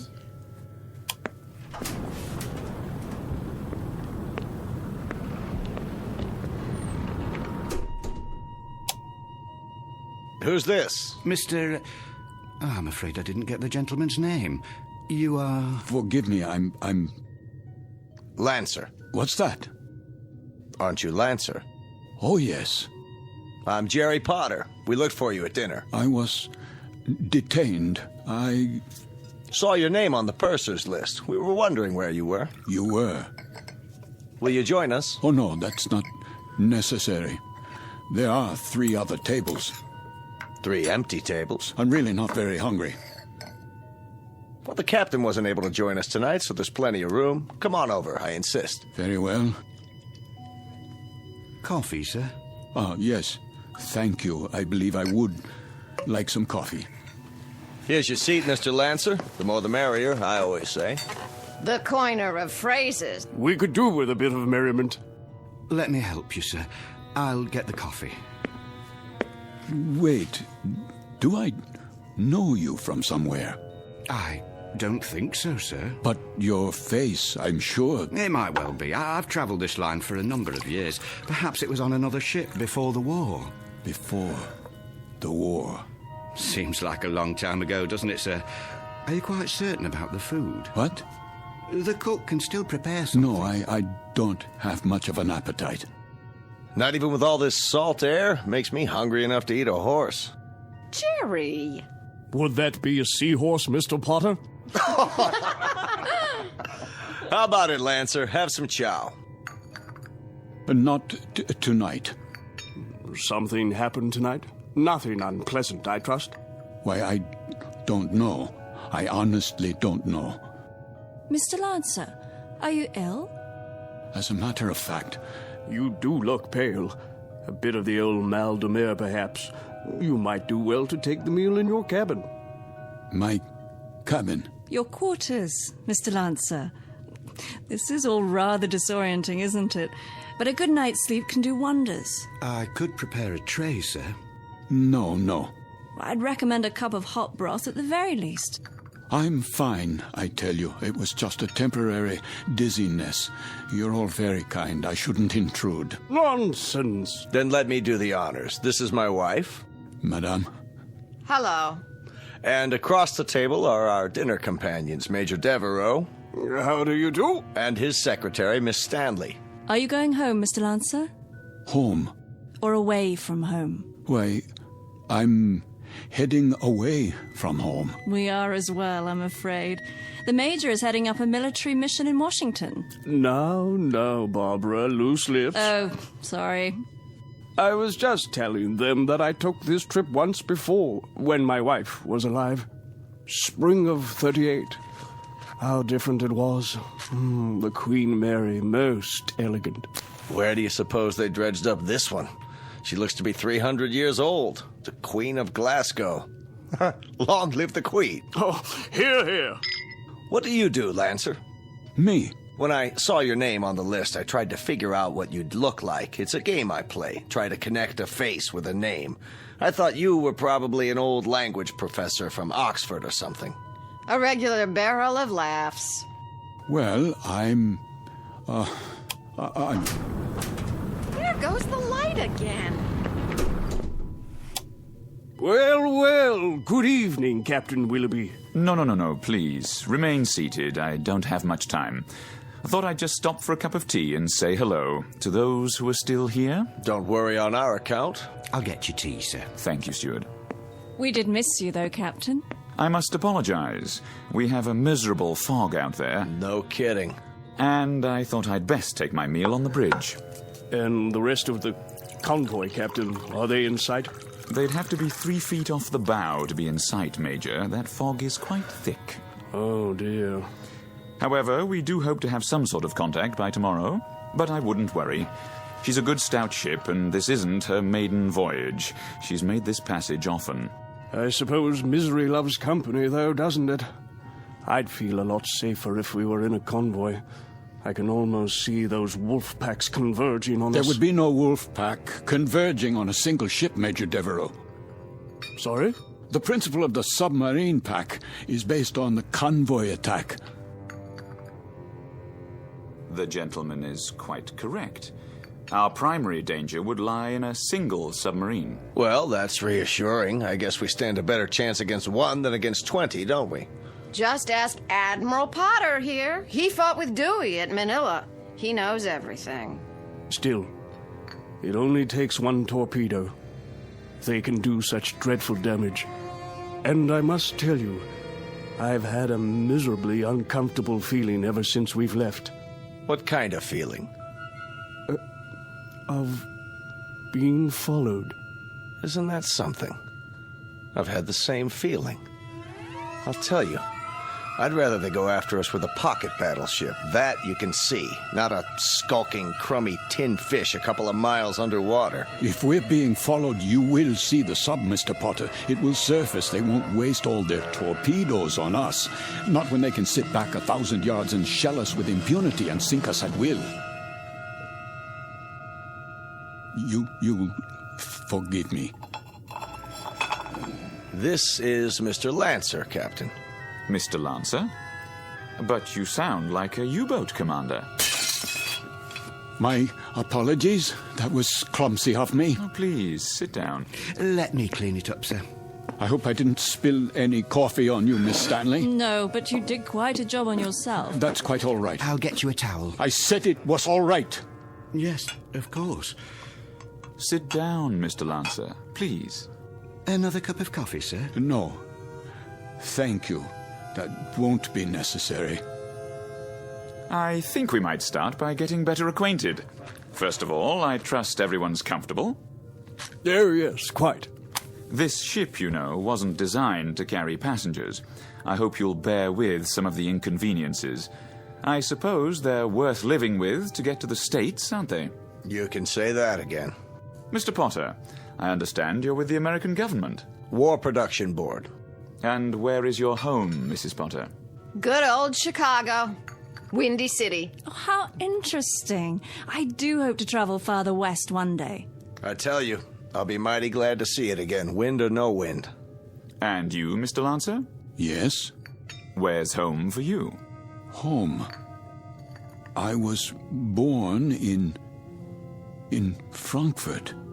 Frankfurt? Like in Germany? Yes, Germany. Well, how long had you been in England, Mr. Lancer? How long? Not very long, not long at all. Please accept my apologies. I think I'll go to my quarters now. Too bad. I was hoping we'd get a poker game going. Whoop-de-doo. Perhaps another time. Good night. There goes an odd one, huh? I had him pegged as a German the minute he came in. And what do you suppose he's traveling on this ship for? You don't think he's a spy, do you? I rather doubt it, Mr. Potter. All the passengers are well screened. I am a bit concerned about him, however. He doesn't look at all well. Actually, I'm feeling a bit tired myself. I think I'll be off to bed. Good night, everyone. Sleep well. Watch your step, Barbara. I will. It's very dark out there. Would you like a torch? Oh, don't worry about me. I can have the steward escort you. I wouldn't think of it. See you all at breakfast. I'll get the light switch. Thank you, Captain. Good night.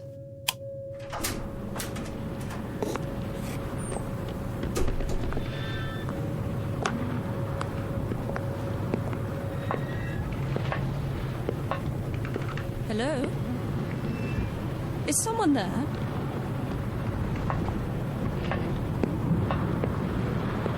I say, is anyone...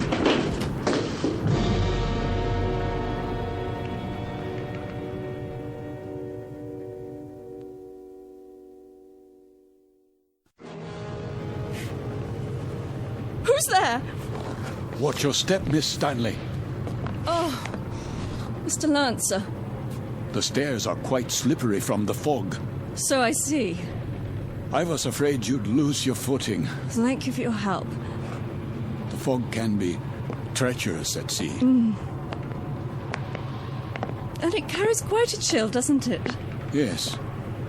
Yes, it does. It's best to stay off the deck at night. Why are you here, Mr. Lancer? What? I thought you'd be in your cabin. I'm still a bit unsettled. Not quite ready to sleep yet. Miss Stanley? Yes. May I ask a question? Please? Have we met before? I don't think so. Why? You'll forgive me, but you look so familiar. They all did, for that matter. Are you sure you're well, Mr. Lancer? Yes, I seem to be. It's just this feeling. What sort of feeling? Oh, it will sound crazy to you. Go on, please.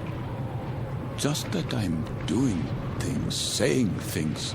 That you've done before. How do you know that? I know the feeling. I've had it occasionally. Have you? Walking into a room and being able to swear that you've been there before. Even the conversations. They seem identical to ones you've had at some other time. Yes, but what other time and where? That's always the question, isn't it? And the people? Yes, and the people, too. Yes. That's extraordinary. What is? I don't recall. I don't seem to recall boarding this ship. Don't you? Or anything else for that matter. How I got here, or why I'm here. There was a film about that. Pardon? In the cinema, a few years ago. With Leslie Howard. Or was it that American? What's his name? Garfield. John Garfield. I believe the title was Outward Bound, something like that. I don't have time to see many films. I don't either. But in this one, the people all found themselves on an ocean liner. Of course, it was a cruise ship, not a freighter. But none of them could remember anything. There was a man and a woman, and they met and began talking, much as we are right now, I suppose. And it turned out they were... Go on. Well, they were all dead, you see, and on their way to the other side. Isn't that absolute rubbish? It is indeed. You don't suppose we're dead, do you? And about to cross the River Styx or some such? No, that's ridiculous. I, for one, remember everything. The cab to the docks, and carrying my bags, my passport, the security clearance. My passport? Of course. It must be in my cabin. If we were dead, I'm sure the meal would have been followed by a lovely dessert.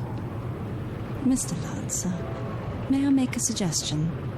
Why don't you see the ship's doctor? I'm sure they must have one, even on a freighter. For what purpose? It has to be some form of temporary disorientation. I was standing on deck, and it was as if I suddenly woke from a deep sleep.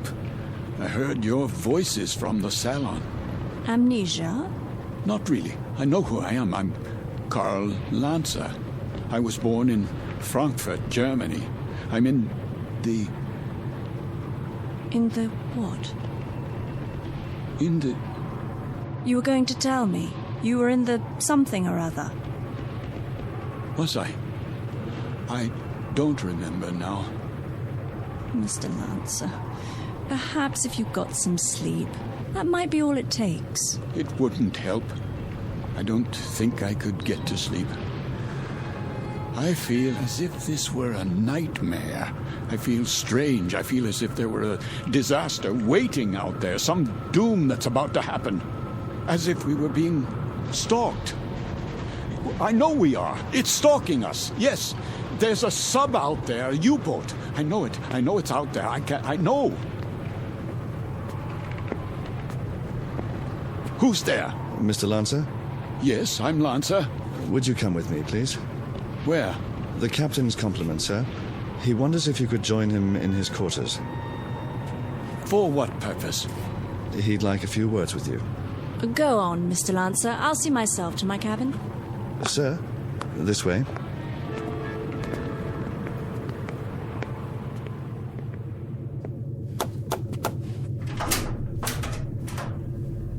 Mr. Lancer, sir.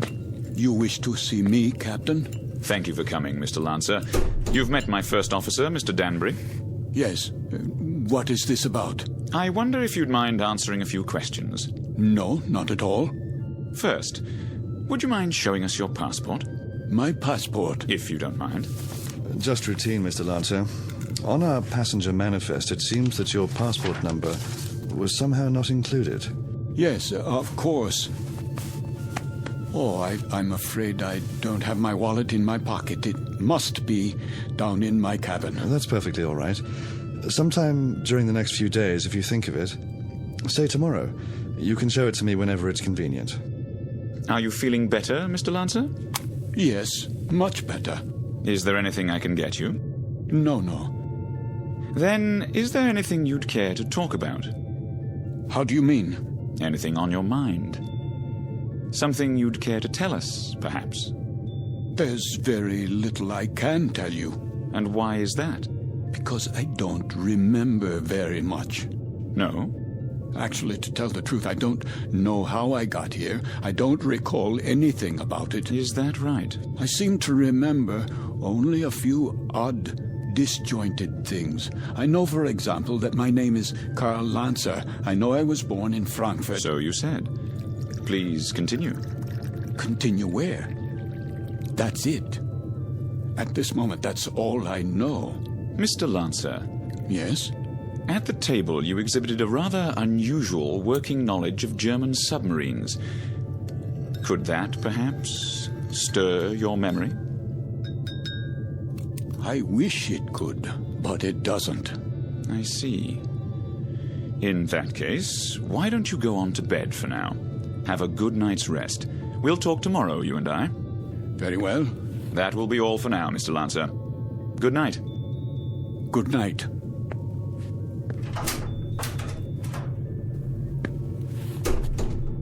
Most peculiar. I'd agree, sir. I'd say he bears watching. Then watching is what he'll get. I told you what he said at the table. What do you make of it? That's hard to say. But as I was going to get him on deck, he was talking to one of the passengers, Miss Stanley. And? He was speaking quite excitedly, in a very loud voice.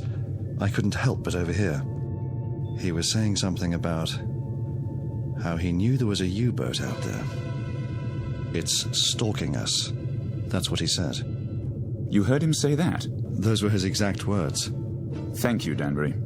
I thought you'd want to know, sir. Danbury. Sir? Let's keep this between ourselves for the time being, shall we? Yes, sir. And see that a steward is sent down to his room. I want to have a look at that passport as soon as possible. Right away, sir.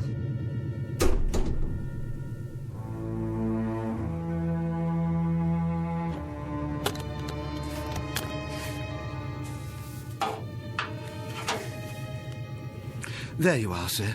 All your clothing hung up, I believe that's it. Anything else I can help you with? No, that will be all. Ah, your shoes. I'll just put them in the closet. Hold on, what's this? Where? In your bag. Looks like an officer's cap, but not one of ours. War souvenir. What are you talking about? This, sir.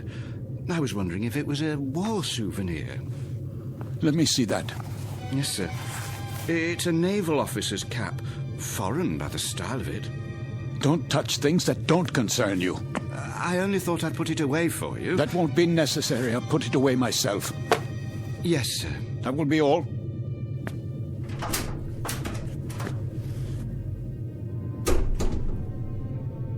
It is a German officer's hat. A submarine commander's. What does it say inside? It must have an identifying label. Yes, here. But this can't be. It says, Karl Lancer, Kapitan, Kriegsmarine.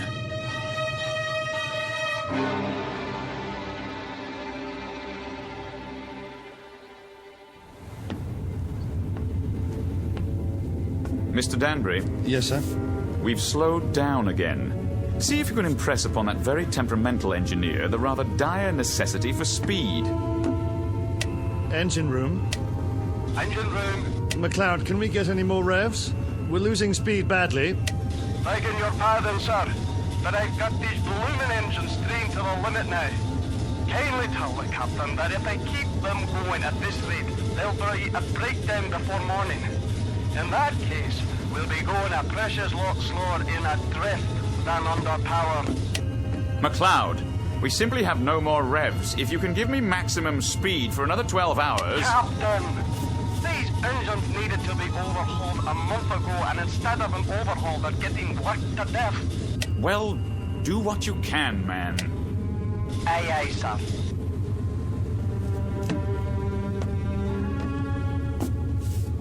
What do you think, number one? Sir? Cheery predicament we have here.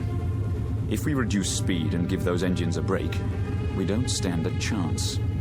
And if we keep them going at maximum, they'll break down inside of 2 hours. I don't know what to say, Captain.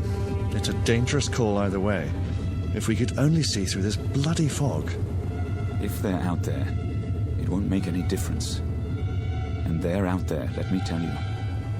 God knows they're out there, waiting like vultures.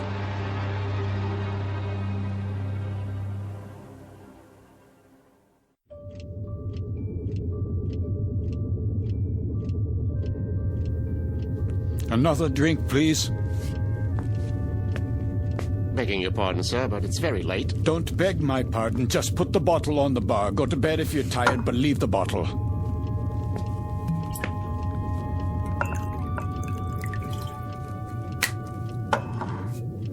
That doesn't sound right. Sir? The bearings. Bearings, sir? Yes, on the engines. They always sound like that, sir. You get used to it. You should hear McLeod on the subject. He's the engineer. Says the engines on this tub were originally designed for Lord Nelson. Is that clock accurate? Why, yes, sir. She's a real antique, that one. Captain Willoughby had her on the old Harcourt Bay. Keeps perfect time, she does. It says 5 minutes past 12 at 1:15.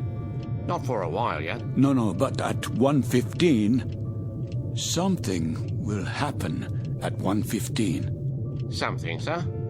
What might that be? I don't know. I really don't know, except the hour and the minute, 1:15. It sticks in my mind. The tray for the bridge, please. Just being made up, sir. The cook will be done in a minute. Have a seat at the end of the bar. Been here long, has he? Sitting like that for 3 hours. One drink after another. Just sitting there drinking, wiping the sweat off his face and asking for more. And not getting drunk, mind you. That's 3/4 of a bottle gone. I'd swear it was lemonade. I've never seen the like.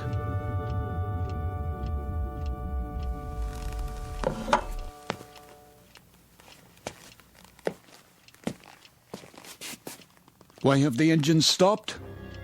Probably just routine maintenance, sir. Don't give me that. They've broken down. I don't think it's serious, sir. You don't think it's serious? Adrift in waters like these without any power, you don't think that's serious? We're defenseless here. Now we are absolutely defenseless. They'll be repaired, Mr. Lancer. We'll be underway again soon. No, we won't be underway soon. We'll drift until 1:15. That's what he's been saying all night long. You know, of course, how easy it would be for a submarine to... You're a nervous man, Mr. Lancer. I'd suggest you call it a night. Oh, I'm a nervous man. I can assure you that I am suffering from something a little more serious than nerves. I'm suffering from knowledge. I'm suffering from knowing what's going to happen. Really? Now? My affliction comes from waiting and knowing that inside of an hour, a U-boat will surface off our bow with searchlights and a deck gun. We'll be attacked and we won't be able to run away. Here, sir. Sit down, man. How does it feel to you people just standing still and waiting for a shell or a torpedo to smash into you, waiting for the ship to blow apart so that you can find yourself in the water, closing in on you, filling your lungs so you can't scream? I said sit down, man. Mr. Lancer, this kind of talk won't do you or anyone else any good. Here's the captain's tray, sir. Leave it. Is something wrong? The gentleman is ill. He doesn't know what he's talking about. Carry on. Yes, sir. Go on, cook. Back to the kitchen with you.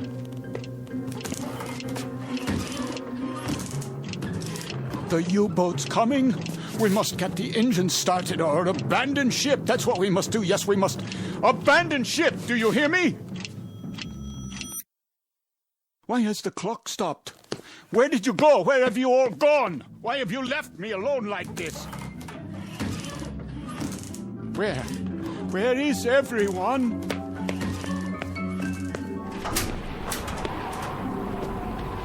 What is that? A searchlight. It's here! That's the U-boat. The U-boat is here!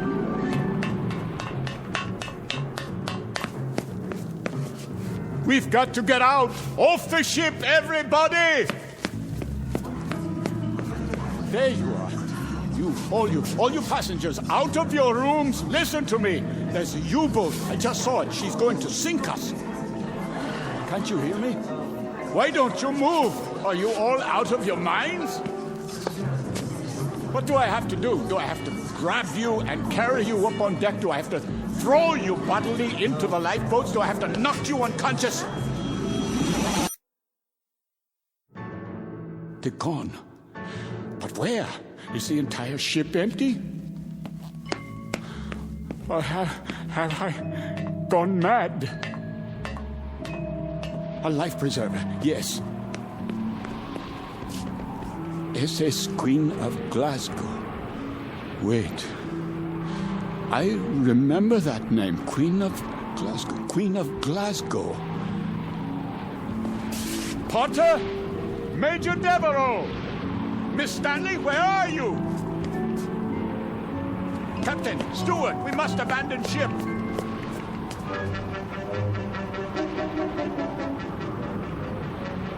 Fire fry!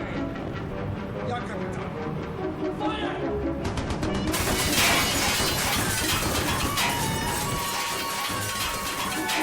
They are shelling us. We're hit, I tell you. Miss Stanley, we must get out. The lifeboats. I can, Mr. Lancer. The roof's collapsed. The door won't open. Climb through the porthole, quickly. I'll try. Where are the lifeboats? Over here, Mr. Devereaux. We'll have to climb down. Help us, please, my wife. I'm coming, Mr. Potter.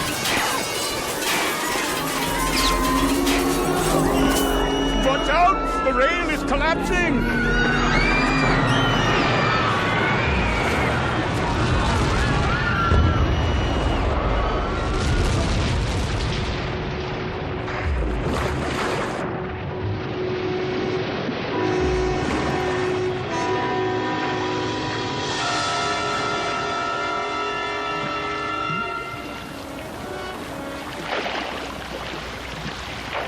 Family, the little girl.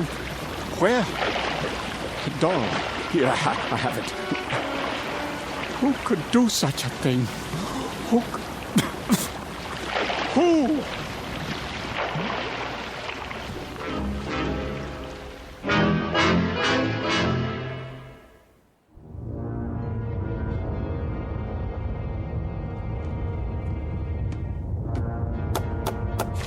Yeah? Not much to show, Captain Lancer. That's all.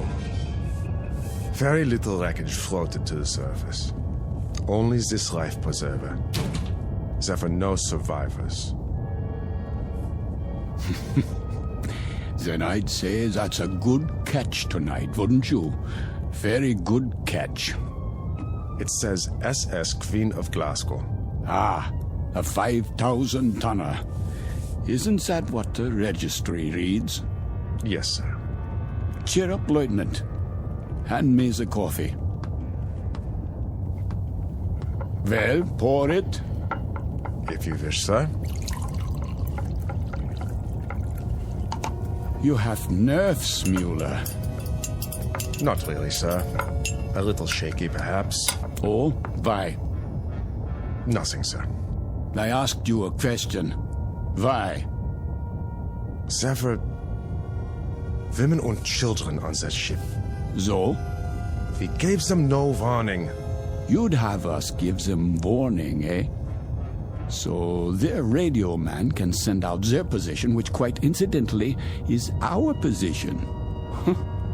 You have sentiment, but no brains. You're an old woman, Mueller. You know that? I just find it difficult. To do what? To reconcile killing those people. Without warning. It makes me It makes me wonder if we're not damned now. In the eyes of the British Admiralty, we most certainly are. I mean in the eyes of God. You're not just a fool, Lieutenant. You're also a religious fool. Perhaps a mystic, too. And if we are damned, what will happen? I've had dreams about it. Maybe people like us have a special kind of hell waiting. Maybe to be damned is to have a fate like the people on that ship. To have to suffer as they suffered and die as they died. You are a mystic, Lieutenant. We'd ride the ghost of that ship every night for eternity. Every night, Herr Capitan. For eternity. What are you talking about? They could die only once. Just once. But we can die 100 million times. Every night. Ride the ghost of that ship. Every night. Every night.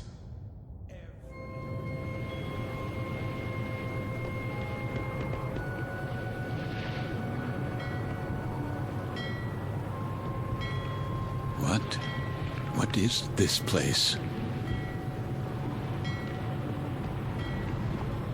The time. It must be late. Very late. Light in the salon. Let's black out down there. Who?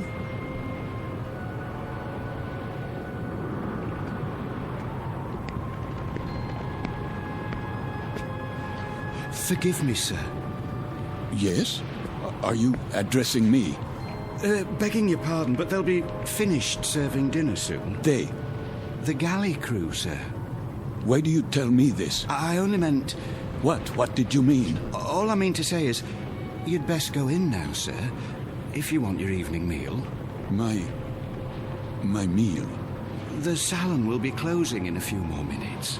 Oh, yes, of course. In the salon. Is that what you call it? Yes, sir. It's very dark out here. Would you like to follow me? Follow? The lights, you see. From now on, I'll have to switch them off when we open the door to the deck and then on again. You understand, sir? Because of the blackout. The blackout? Yes. This way, sir. Are you all right? Why wouldn't I be? Is something wrong with my appearance? Why, no, sir. It's only that... Is this your first time? My what? Your first passage. It can take a bit of getting used to. Sea legs and all that. I'm quite used to being at sea. Thank you.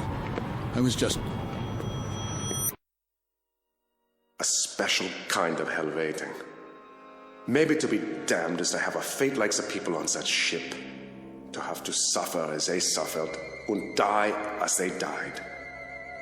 We'd ride the ghost of that ship every night for eternity. For eternity. For eternity. For eternity. Yes, sir? Just listening. To the engines? No, not the engines. I was listening to the water. The cold ocean water out there. And the night.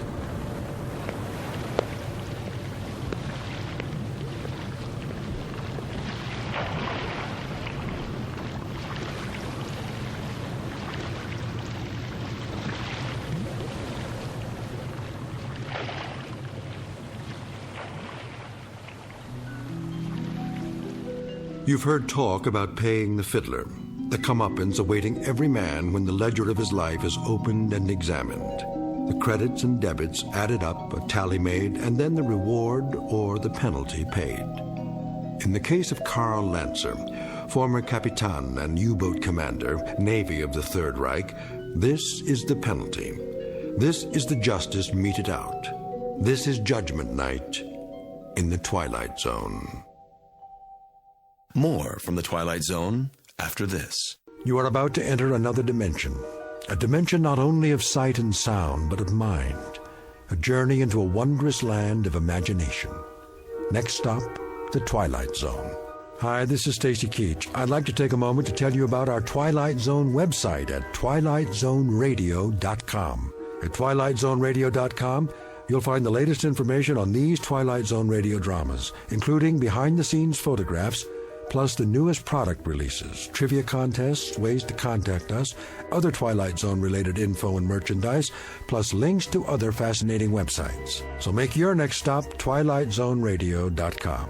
Visit twilightzoneradio.com to purchase these Twilight Zone radio dramas on cassette and CD, or call toll-free 1-866-989-ZONE.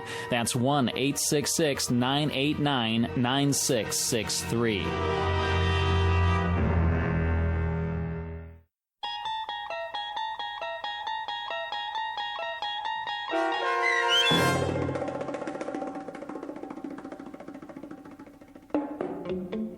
Judgment Night, starring Chelsea Ross with Stacy Keach as your narrator, was adapted for radio by Dennis Etchison and written for The Twilight Zone by Rod Serling. Heard in the cast were Nick Sands, Damian Arnold, Richard Shavson, James Houghton, Sarah Wellington, Christian Stolte, Fernette Lebo, Doug James, Martin Astrop, Anna Rose Benson, and David Darlow. To learn more about the Twilight Zone radio dramas and to obtain audio cassettes and CDs of these programs, visit our website at twilightzoneradio.com. The producers of The Twilight Zone wish to thank CBS Enterprises, Carol Serling, Dennis Etchison, Dick Brescia Associates, Claire Simon Casting, Terry Jennings, XM Satellite Radio, Sirius Satellite Radio, our sponsors, and our radio affiliates for helping make this series possible. This copyrighted radio series is produced and directed by Carl Amari for Falcon Picture Group. Audio editing, sound design, Foley effects, and mix for the Twilight Zone radio dramas are by Cerny American creatives Craig Lee, Michael Slaybach, Bob Benson, and Jason Rizzo. To learn more about the Twilight Zone radio dramas and to contact us, visit our official website at twilightzoneradio.com. Doug James speaking.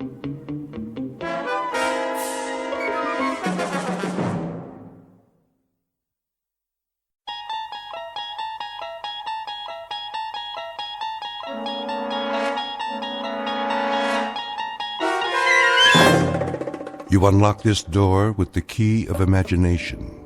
Beyond it is another dimension, a dimension of sound, a dimension of sight, a dimension of mind. You're moving into a land of both shadow and substance, of things and ideas. You've just crossed over into the Twilight Zone.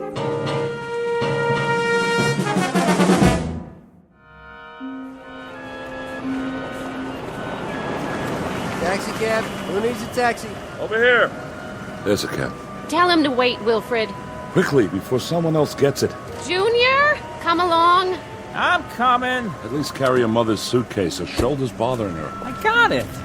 Evening, folks. I got your bags. Can you take 4? What's that? There are 4 of us. Sure. 3 in the back seat, 1 in the front. Ugh, where's Paula? Don't ask me. I thought she was with you. She's back there talking to somebody. Who? Who? A guy. Who do you think? Paula, come over here right now. Yes, Daddy. Hey, can I get your number? Now, I said. I heard you. And who was that? Who's who? That young man you were talking to. A college boy. In a fraternity. Come along, Paula. You can't go around talking to absolute strangers. Get in the cab. But he was nice. Oh, you think anything in trousers is nice. Ready, folks? Seems to be very busy tonight. Yes, sir. What's the occasion? Are you serious? Well, if I weren't, I wouldn't waste my breath. I asked you a simple question. Mardi Gras, sir. Oh, no, of all the wretched timing. Mardi Gras.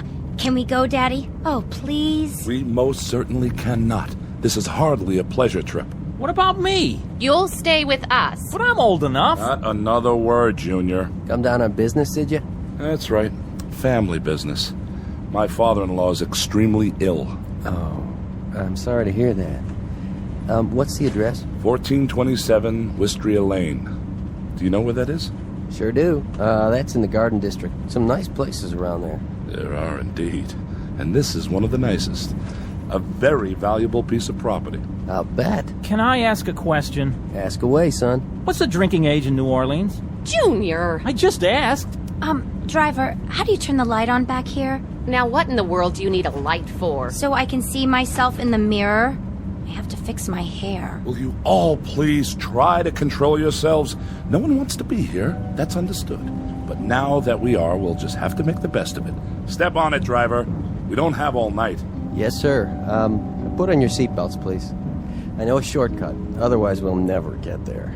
They don't call it Fat Tuesday for nothing. Meet the Harpers. Not your typical American family, perhaps, but people who belong together, like birds of a feather. First, there's Wilfred Harper, father and husband, a money-hungry, conniving sort with shifty, piggish eyes that reflect the contents of his soul. His wife, Emily, on the fading side of 45, with a petulant, mousy face and a voice to match, a thin-lipped hypochondriac. Then there's Wilfred Jr., with a face devoid of any suggestion of character. He has inherited much of his father's avarice and all of his mother's weakness. The combination gives him a half-hungry, half-cruel look that one usually finds on cornered animals. And his teenage sister, Paula, a vast desert with only one structure on it, a mirror. She is committed to her own appearance and nothing else on earth. These four received a phone call concerning the health of Emily's father, one Jason Foster, who lies dying in his mansion. Soon we'll meet Mr. Foster, a tired ancient who on this particular evening will leave the earth. But before departing, he has a few things to do, some services to perform, some debts to pay, and some justice to mete out. Because this is not only New Orleans at Mardi Gras time, it's also the Twilight Zone.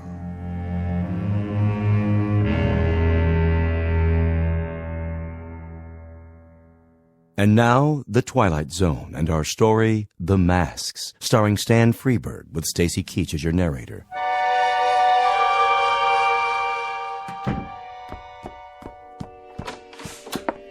How do, Nola? Jeffrey? Give you a hand with that? Oh, thank you kindly.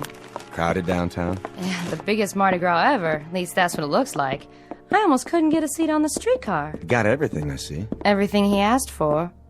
How is he? He looks badly. And he's much weaker. Ever so much weaker. Can't say as I'm surprised. He wants to be advised when his relations arrive.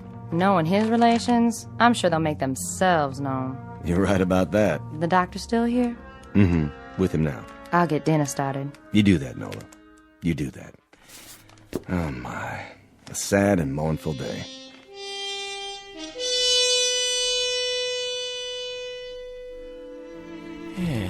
Well, Sawbones, how's the pulse? How do you think? Too fast, too weak, too uneven? For what? What do you have in mind? Where were you when they taught bedside manners in medical school? Trying out for the soccer team? Huh? I've been your physician, Jason, for, how long is it now? 42 years. First time I attended to you, it was for a head cold. I allowed myself one compassionate cluck. Just one. And you threw a lamp at me. That established the pattern right then and there. Yeah, that's why I've suffered your inept ministrations all these years. Your candor has been a refreshing departure from the modern medical norm. I ask you a straight and simple question, and you give me a straight and simple response. What is it, Jason? The oft-asked question of the condemned man. How long? Well, there's really no telling. How long have I, Sam? A week? A day and a half? Huh? Or is there no need to wind my watch to cover the exigencies of the next 4 hours? My guess is that you may now measure your life in moments. I think it could come at any time. That you've lasted this long, Jason, is a tribute to an inner strength most of us are not privileged to possess. Nonsense! It's a tribute to a streak of recalcitrant, cross-grained, unaccommodating orneriness. And the fact that there are 1 or 2 things left for me to do on this earth That's why I must stay alive, at least until midnight. I hope I see you tomorrow, Doctor. I'm sure you shall, God willing.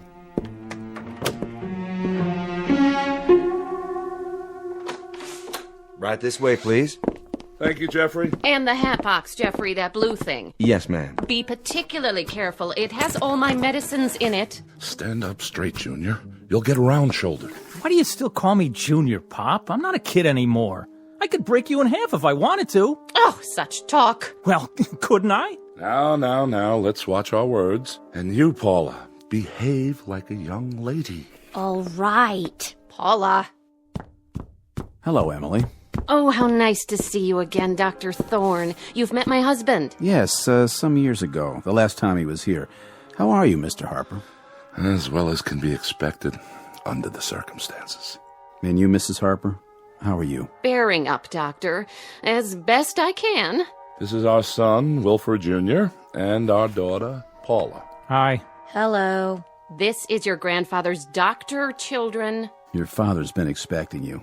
I'm very glad you could make it. Crowded at the airport, was it? Oh, that silly Mardi Gras. Well, really, the traffic is unspeakable. Shouting, screaming, incredibly rude people. It's a wonder we were able to get here at all. As for your father's condition, he's... Oh, yes. How is he? We're all really quite concerned on tenterhooks, you might say. Well, he's extremely ill. How long? Well, a good educated guess would be that it's just a matter of days. Days, you say? Hours, perhaps. Is that right? How simply awful. We've been expecting it, of course. Jeffrey? Yes, ma'am. Our rooms, are they ready? Yes, ma'am. They're all prepared. I want to take a shower. Wait for the butler to show the way. A question for you, Doctor? Yes? You may recall, I suffer severe muscle spasms in my shoulder. They're really quite agonizing. Are they? Oh, perhaps you could prescribe something? That quack I've been going to in Boston is supposed to be a specialist, but... He'd better be a specialist. He charges like one. Well, it's a very complicated condition. As a matter of fact, he told me that you don't see cases like mine more than once or twice in 100 years. Oh, please, Emily. It's true. Let me describe the symptoms. I'll be sitting down, perhaps reading a book, and I'll suddenly get this bolt of pain through my upper arm. It's all I can do to bear it. You can't imagine. Excuse me, Mrs. Harper. I have another call to make this evening. If you'll forgive me... Take the luggage upstairs, Jeffrey, all of it. Yes, sir, Mr. Harper. And this briefcase, too, if you will. I'll do my best. I'll see you to the door, Doctor. Paula, you and your brother see your mother to her room. Come on, Mom. Oh, give me your arm, Junior. You already got it. I hope you don't mind, darlings, but the pain is, well, frankly, it's more than I can bear. This way, folks. Old man's in bad shape, huh? As I said, the old man is dying. And there's no chance of a recovery? Not realistically, if that's any comfort to you. Good evening, Mr. Harper.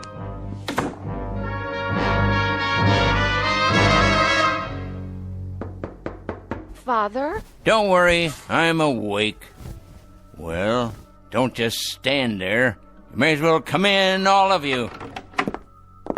How are you, Emily? Bearing up, Father. Bearing up?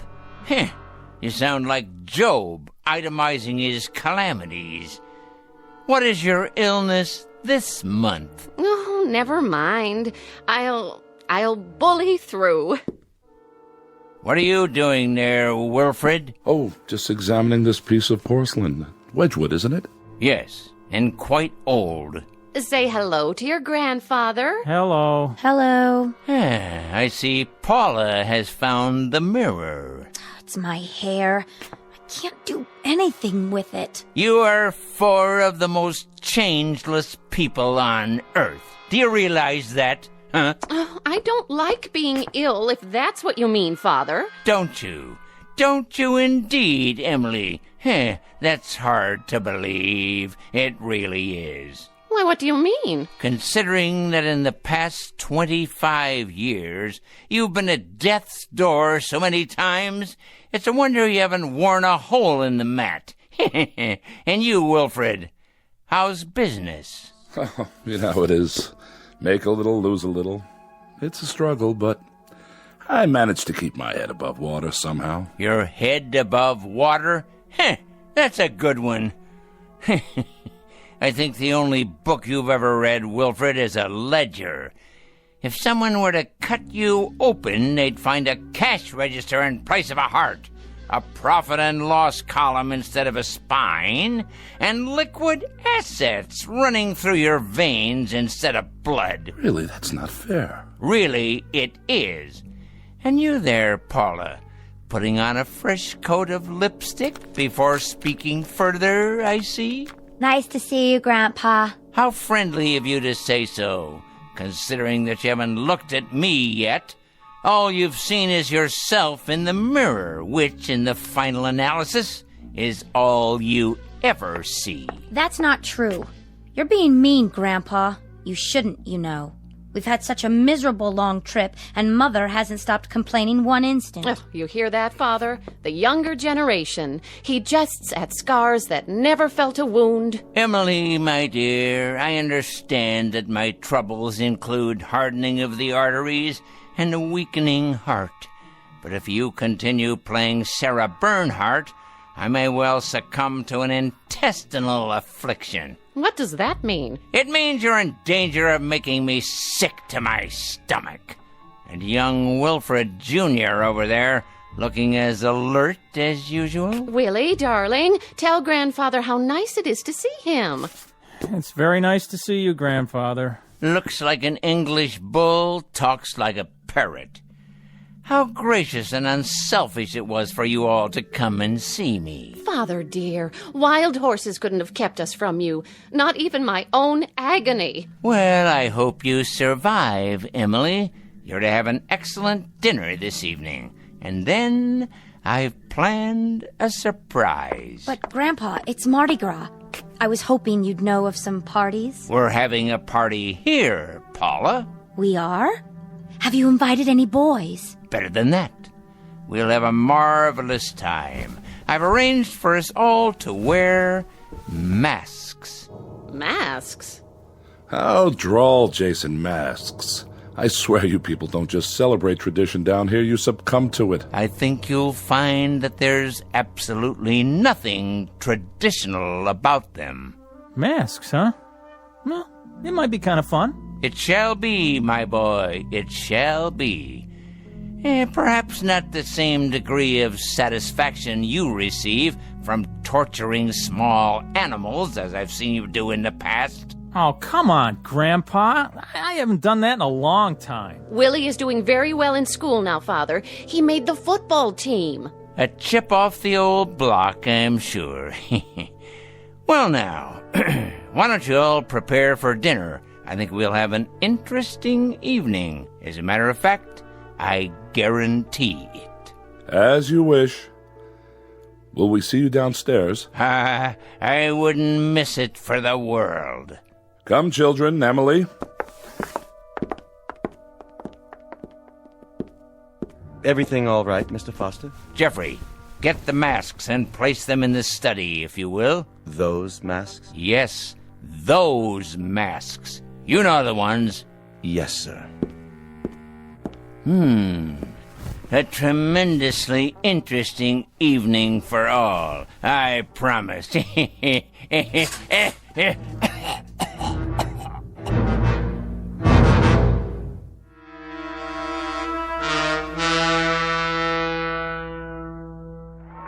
away from the window, Paula. But look at all the fun they're having. You heard your father. I think it's disgraceful, the way those animals have invaded this part of town. It used to be just in the quarter, but now... I want to go with them. Paula! Well, why not? The most exciting night of the year, and we're stuck in this mausoleum. The whole city is out there dancing, and what do? We have a death watch for a crazy old man. Cool it, sis. Close the window right now. There's a draft on my bursitis. Great. What did you do in New Orleans, Paula? Did you go to Mardi Gras? Oh, yeah. We wore funny masks and sat around and stared at each other. Look at those stupid things. Don't touch the masks. I'm sure they're very old and valuable. Everything in this house is valuable. They are if Father bothered to collect them. Without question. Look at the chandelier, the furniture, and the paintings. I've never asked you, Emily. Is that an actual Matisse in the hall? No, it's a Picasso. Oh, is that all? Here you are, Mr. Foster. Thank you, Jeffrey. That will be all. You sure, sir? I can take it from here. Yes, sir. Well, now, my loved ones, was your dinner satisfactory? Sumptuous, Jason. Really, truly excellent.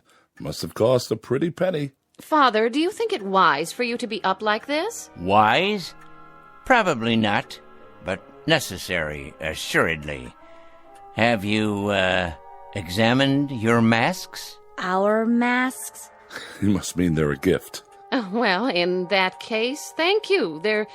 They're certainly unique, Father. Indeed. They're made by an old Cajun. Actually, made is inaccurate. They're created, each one separately and individually. Is that so? I'd be interested in any provenance you can provide.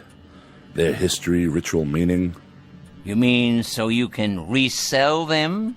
No, of course not. I wouldn't worry about that just yet. We're simply curious. No doubt, no doubt. I'm told that not only are these works of artistic perfection, but they possess certain properties.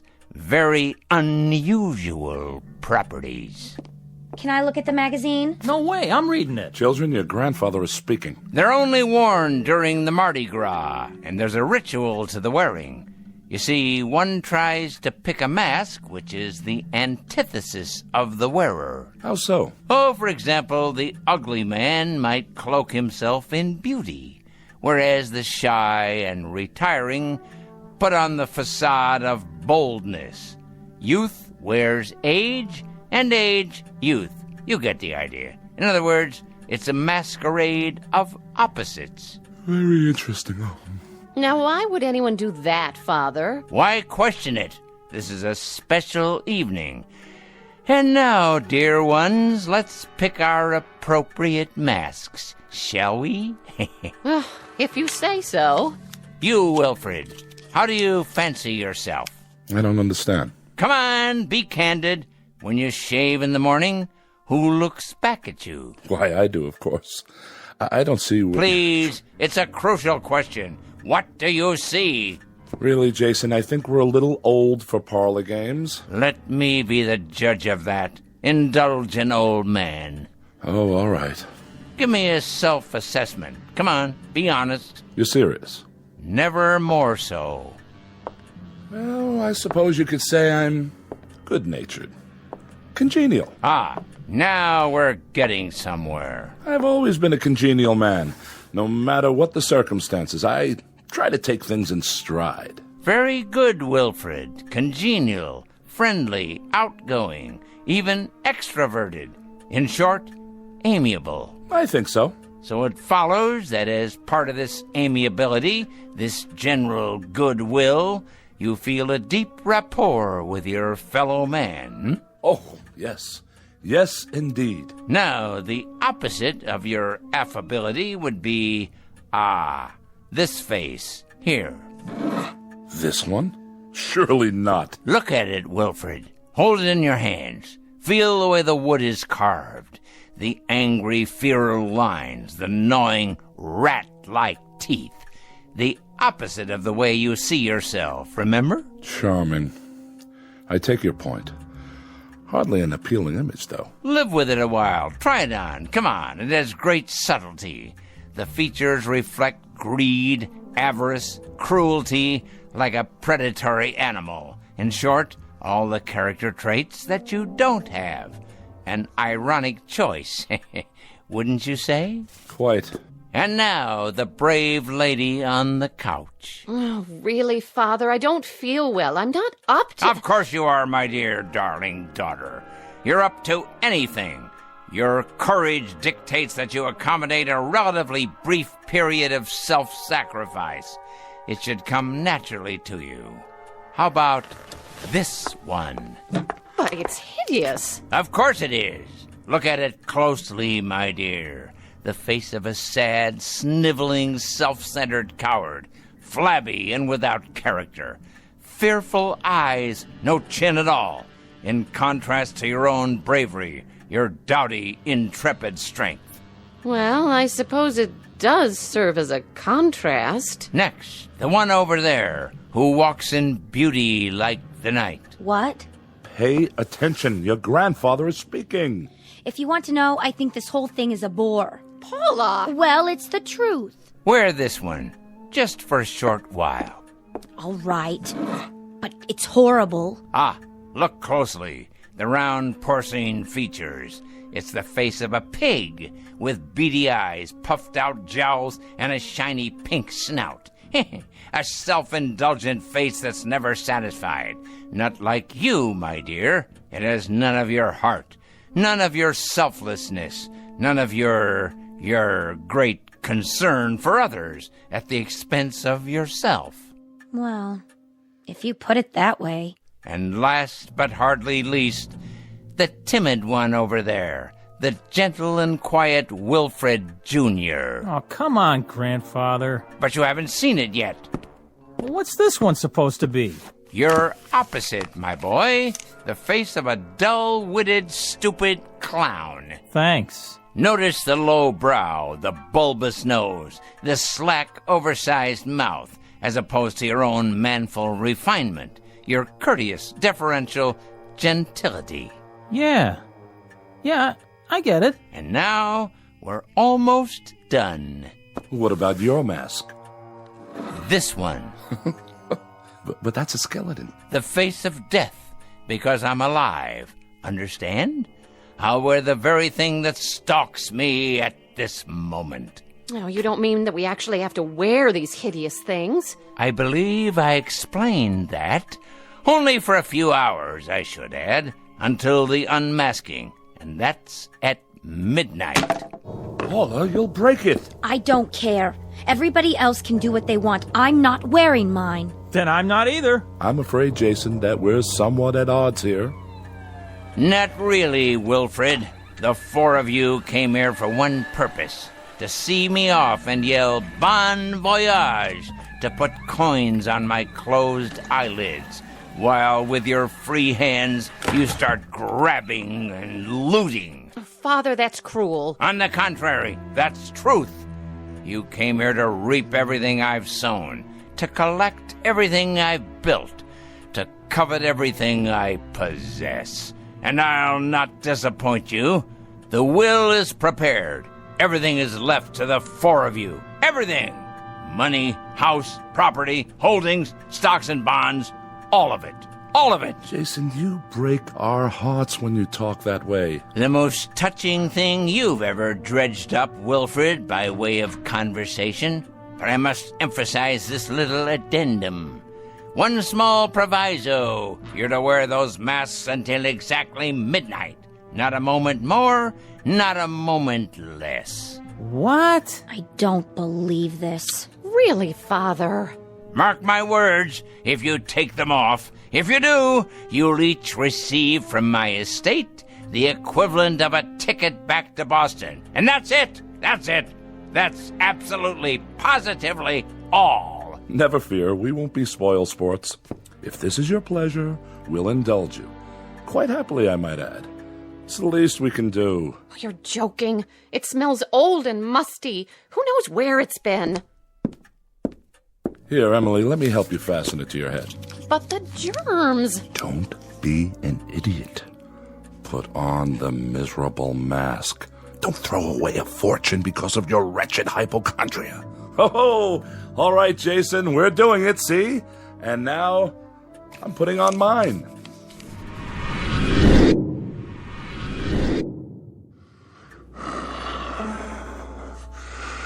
How do I look, everyone? Oh, Paula! Willie! Do as your father says! What do we do now? Dance, sing, or vote for the ugly prize? You win, sis! Man, look at the snout on her! Very good. And now, dear ones, it's my turn. Now let's all wait for the stroke of midnight, when all things will be revealed.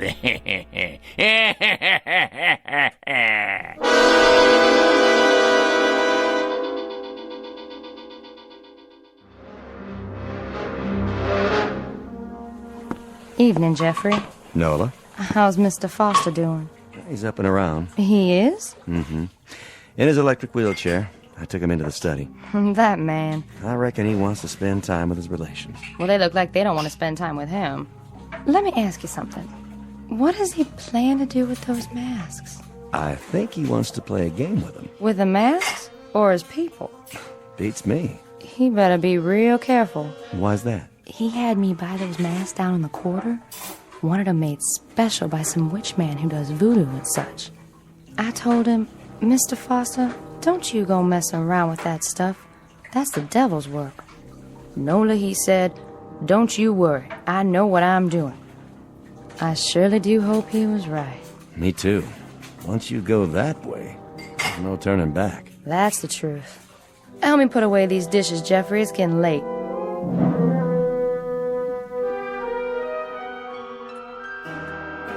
Oh, that's enough, Junior. Please. My head is splitting. All right, if you say so, Ma. At least it's music. Don't you even have a stereo, Grandpa? Sorry to disappoint you, fair one. Well, this is a blast and a half. I've already looked at every magazine, every creepy old antique. Not everything, Paula. There's no end of treasures in this room. Like what? These books, for example. How old they are, how rare. They're first editions, aren't they, Jason? All of them. All of them. Imagine that. They must have taken you years to collect. A lifetime. Freud, Audubon, William James. Who is this? Lovecraft. I see his autograph in one. The Shadow over Innsmouth. Very rare. You should read it sometime. About people who aren't what they appear to be. Pretty valuable, I suppose. Extremely. Of course, not as valuable as the oils. Hey, you might be surprised. Although the paintings have been appraised at several $1 million. That much? Oh, Father, is it close to 12 yet? Patience, Emily. Good things come to those who wait. I can hardly breathe behind this mask. I'm suffocating. It won't be long now, I promise. Where's the TV? You gotta have a TV. Sorry, no cartoons for you tonight. Oh, we don't need entertainment. Why would we? We're rocking out right here in this room. We're getting down, aren't we? Having a ball. We're raising the roof. Party on, everybody. Let's play charades. Spin the bottle. Post office. Let's go. Let's do it. Let's... Oh, look what you've done. I couldn't help it.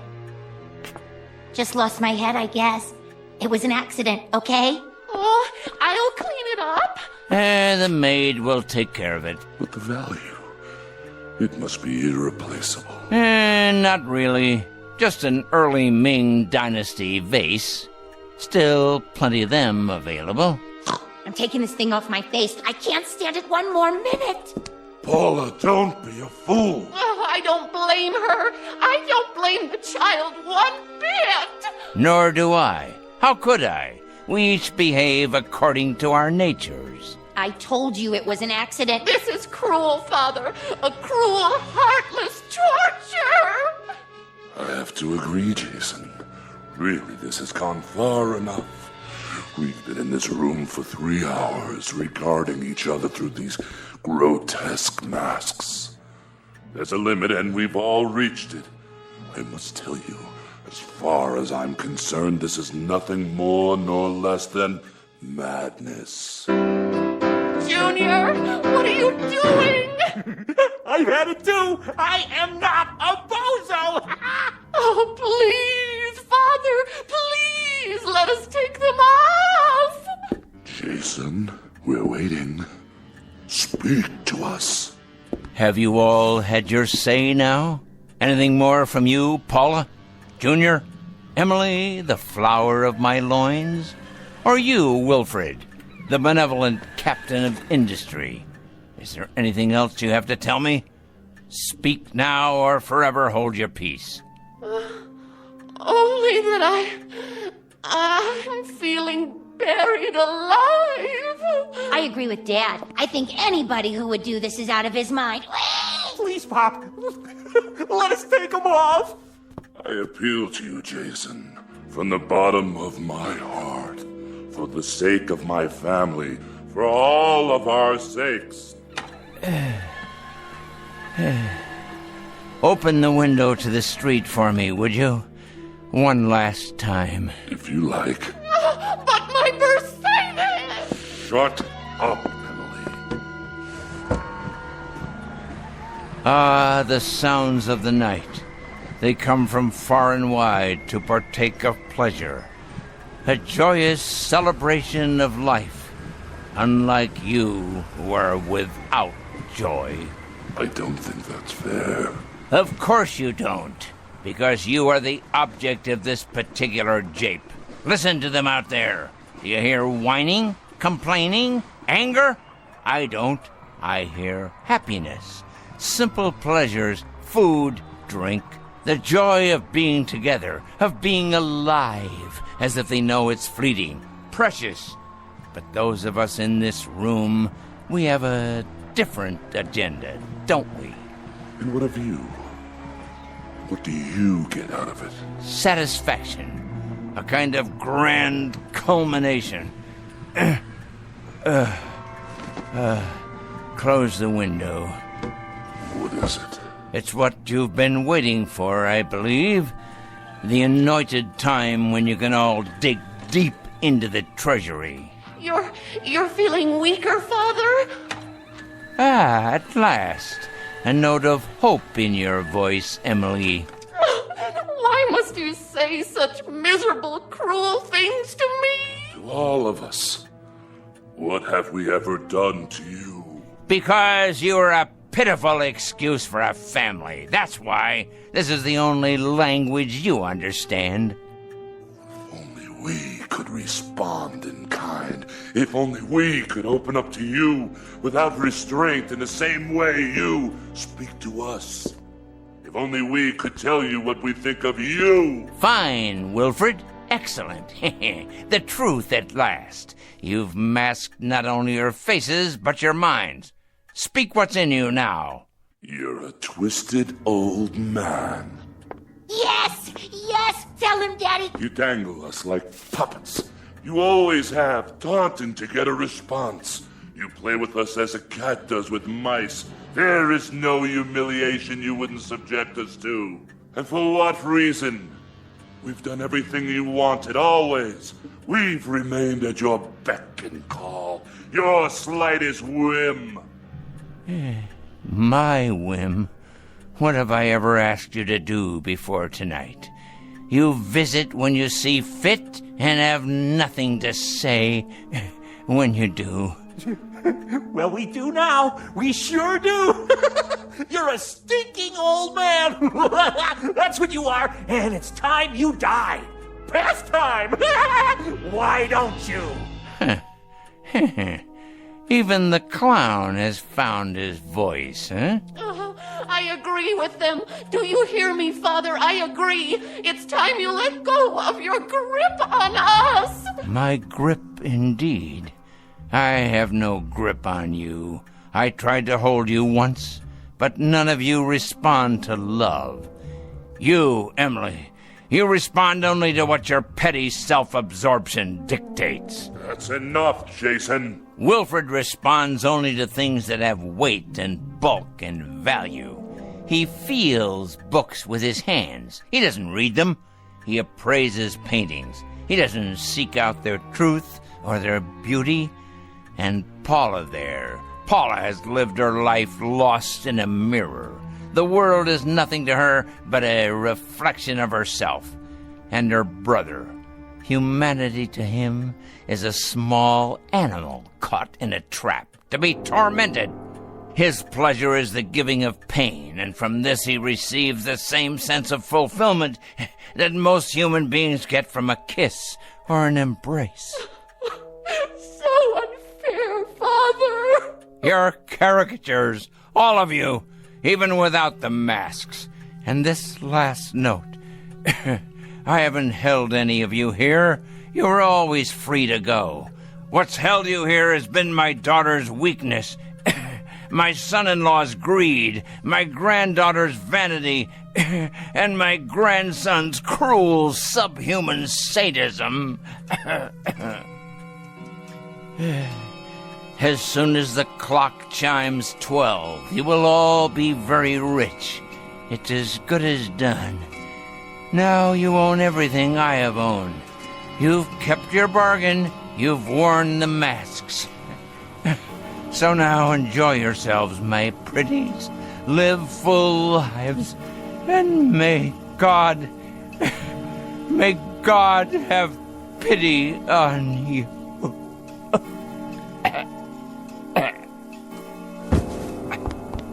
Father! Check his pulse. There is no pulse. At long last, he's dead. So, what do we do now? What do you think we do? We take off the masks and celebrate. This nasty thing, it's stuck to my skin. Mine too! Pull, Junior. Put your fingers under the chin and pull. Watch me. What's the matter with all of you? Your masks are off now. What's... Wilfred! Your face, Wilfred. It's not your face anymore. It looks just like the mask. What are you talking about? Look in the mirror and then look at me. No. It can't be. But it is. What are we going to do? She's right. He did this. That old creep. If he weren't already dead, I'd kill him. No.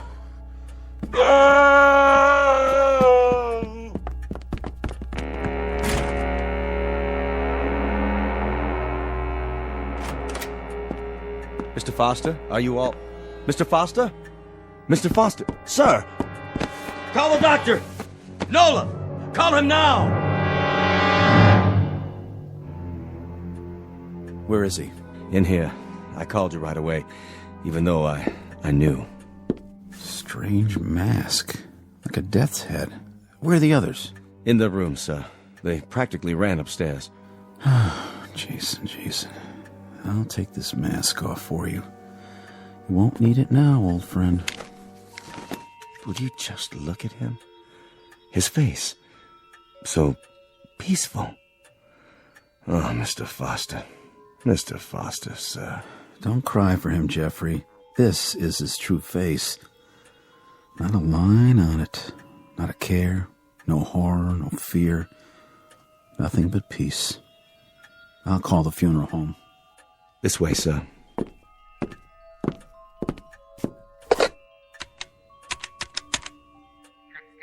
Yes, this is Dr. Sam Miller. I'm at the Foster home. Yes, that's right. Mr. Foster has passed away. Time of death, 12 midnight. Right, I'll fill out the death certificate. Someone will be here. His family.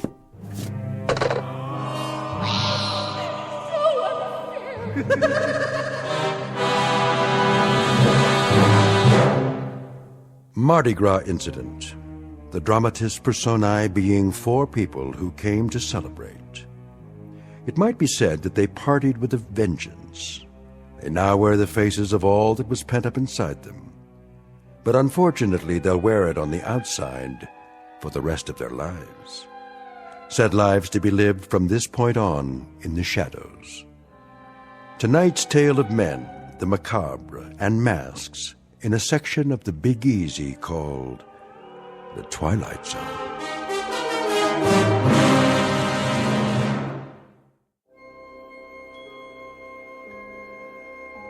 Hi, this is Carl Amari, producer of the Twilight Zone radio dramas. I'd like to take a moment to tell you about our official website at twilightzoneradio.com, where you'll get the latest news and information on these Twilight Zone radio dramas. Plus, at twilightzoneradio.com, you can digitally download 3 free episodes or any of our episodes for only $1.95 each. In this age of ever-changing technology, we've decided to make these episodes instantly available to you by making the Twilight Zone radio dramas a digital download-only series. This means that this series will no longer be offered on CD. The CD collections at our website are now being offered, while supplies last, at buy one, get one free. So be sure to get your favorites before they're sold out. Be sure to visit us often, and I'll see you in the zone.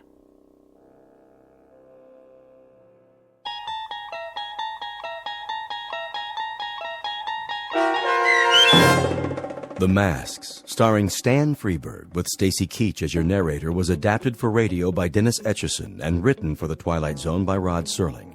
Heard in the cast were Mike Starr, Maggie Carney, Craig Brawley, Elizabeth Lado, Jeff Lupetin, Doug James, Kurt Nabig, Sarah Marks, and Carl Amari. To learn more about the Twilight Zone radio dramas and to obtain audio cassettes and CDs of these programs, visit our website at twilightzoneradio.com. The producers of The Twilight Zone wish to thank CBS Enterprises, Carol Serling, Dennis Etchison, Dick Brescia Associates, Claire Simon Casting, Terry Jennings, XM Satellite Radio, Sirius Satellite Radio, our sponsors, and our radio affiliates for helping make this series possible. This copyrighted radio series is produced and directed by Carl Amari and Roger Wolski for Falcon Picture Group. Doug James speaking.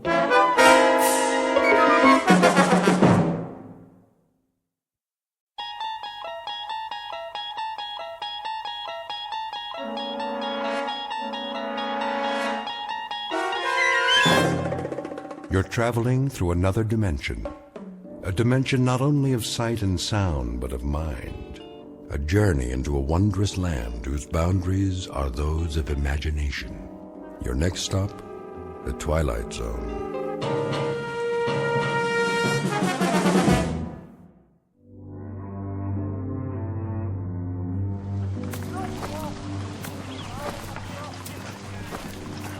Sergeant?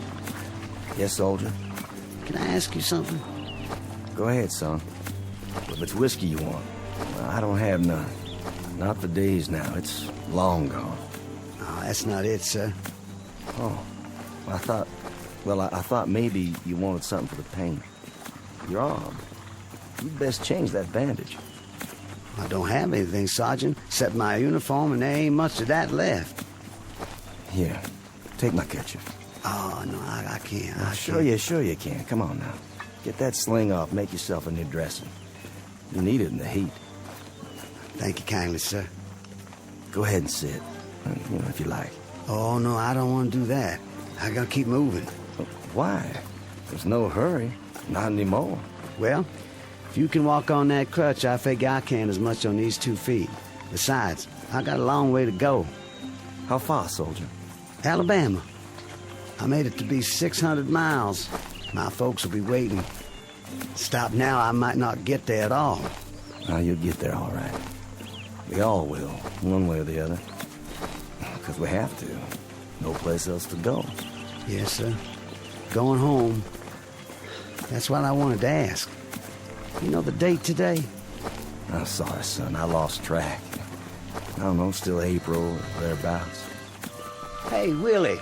That you? You know that boy? Sure I do. Sounds like Willie from Birmingham.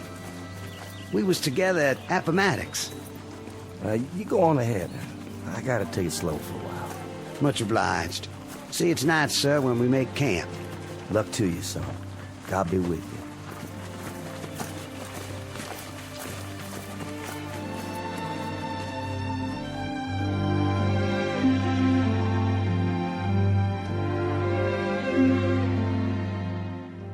This is the year of our Lord, 1865, and these are Confederate soldiers not long after General Robert E. Lee handed over his sword to General Grant. Lee's troops have been released from duty, and for most that means traveling on foot, carrying with them the last vestiges of dignity in defeat. They walk these roads by the thousands, by the tens of thousands, with one goal in mind: to get home. They survived a war that cost more than 1 million lives, and those left are the walking wounded, bandaged, dirty, bearded, and exhausted, moving past burned-out homes in a burned-out land that now relinquishes a burned-out cause. But in a moment, the dusty road that began at Fort Sumter, South Carolina, and ended at Appomattox, littered with the residue of broken battles and shattered dreams, will terminate in a strange province that knows neither north nor south, a place we call the Twilight Zone.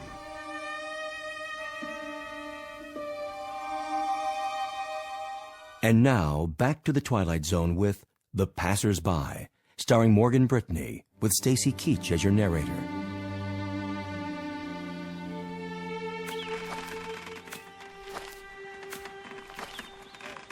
Miss? Yes? I was wondering, Come closer to the porch so I can see you. mind if I take some of your water, miss? The canteen's run dry. Please. The well's just there. Have all you like. Thank you kindly.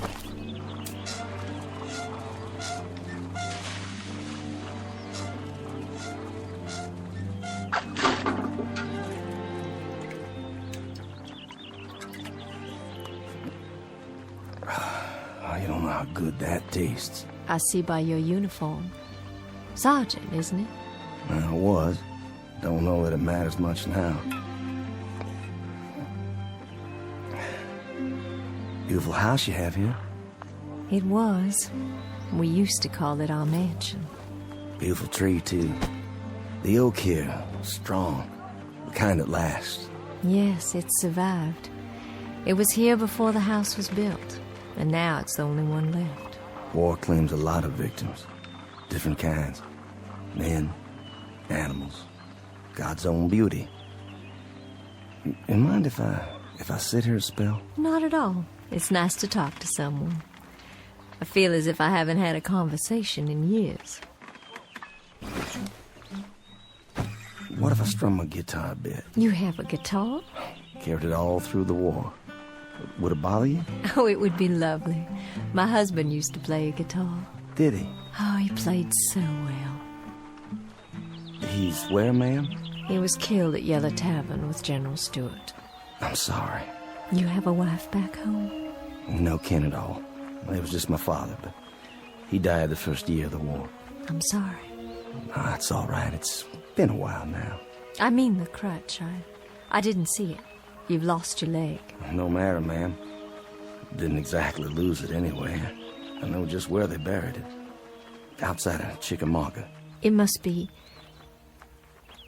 hard walking for you. Do you have a long way to go? Why, I guess I do. I kinda lost track. Have you been on the road long? Reckon I have. Since the beginning of time. Leastways, that's the way it seems. I don't quite remember when I wasn't moving down a road someplace. Like all those men passing by day and night. Oh, I got plenty of company. But it's different now. There isn't anything in the world sadder than a defeated army crawling home. And how different it was when they marched off. Brand new gray and gold braid and 1,000 flags. With trumpets and drums. Nothing but trumpets and drums. I thought it sounded so wonderful. I remember. Gonna lick the Yanks in a month. That's what they said. In a month. How wrong they were. And we stood by in our summer dresses and cheered them on and threw flowers and felt so grand. Just a few tears. Not many. Because we were so sure they'd all be coming back just as they left. And how wrong we were.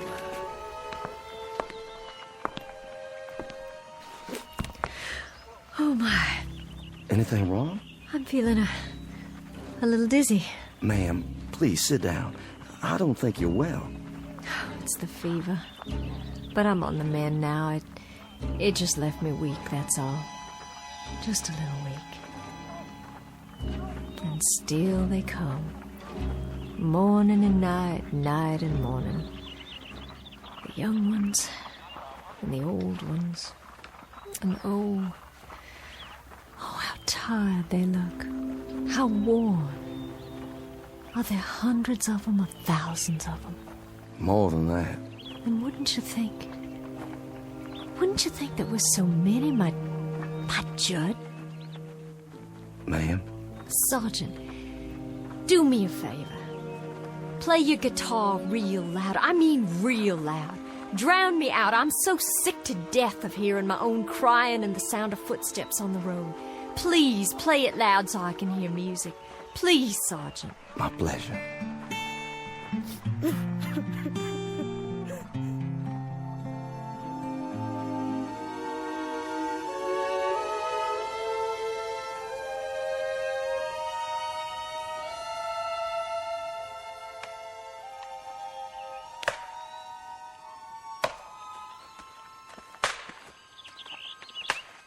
Charlie? Charlie Constable, is that you?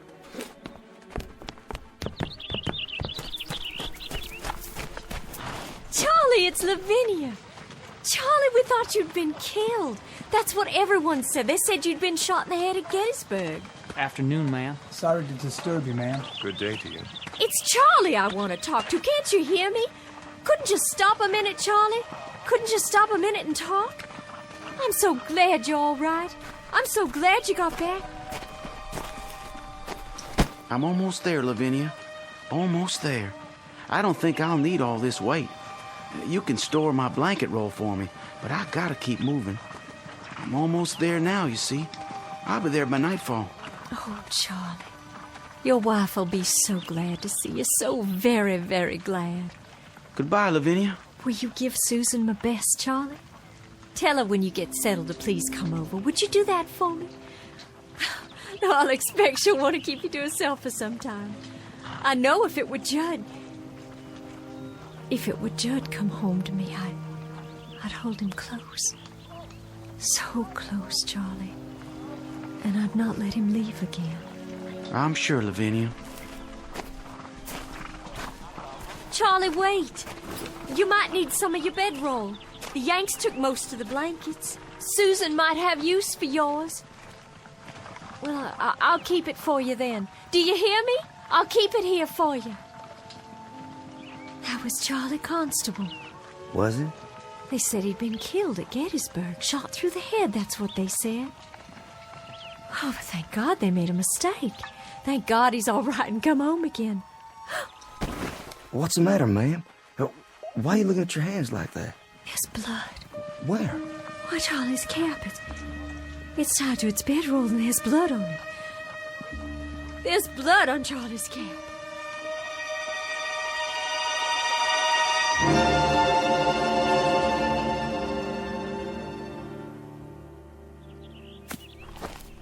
Ma'am?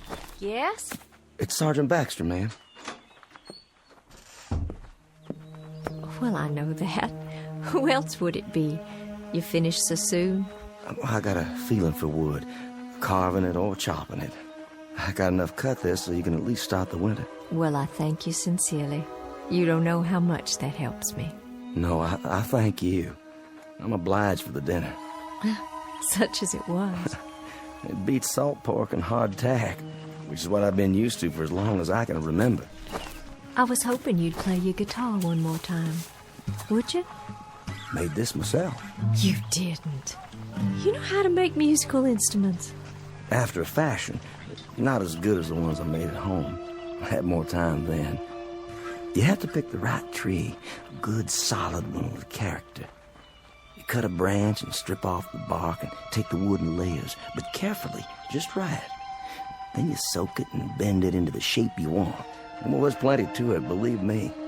And then after it's dry, it has to be planed and glued and whittled till it's perfect. And then comes the tuning. You know, they say a good guitar takes on the voice of the man who made it. If he has a voice to start with. Seems some men don't. No matter what they play, it just comes out flat and dead. I'll bet all your guitars sound beautiful. Just like this one. My old man used to say that I'd wind up nothing but a bum troubadour. Did he? My old man. But he was a proud one when I marched off. Proud as an old rooster, because his son was going off to war to become a man. And I come back, half a man. That song of yours. Black is the color? Judd, my husband, he used to sing that. Oh, I wish you could have met him.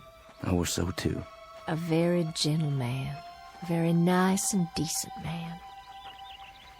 And I can remember nights he'd sit out on this porch and play and sing. Even the crickets would keep quiet. And the bullfrogs down at the pond. It was just as if they'd stopped their noise so they could hear the music. And then the Yankees came. Like blue locusts who had to eat away the trees and the land and everything on it.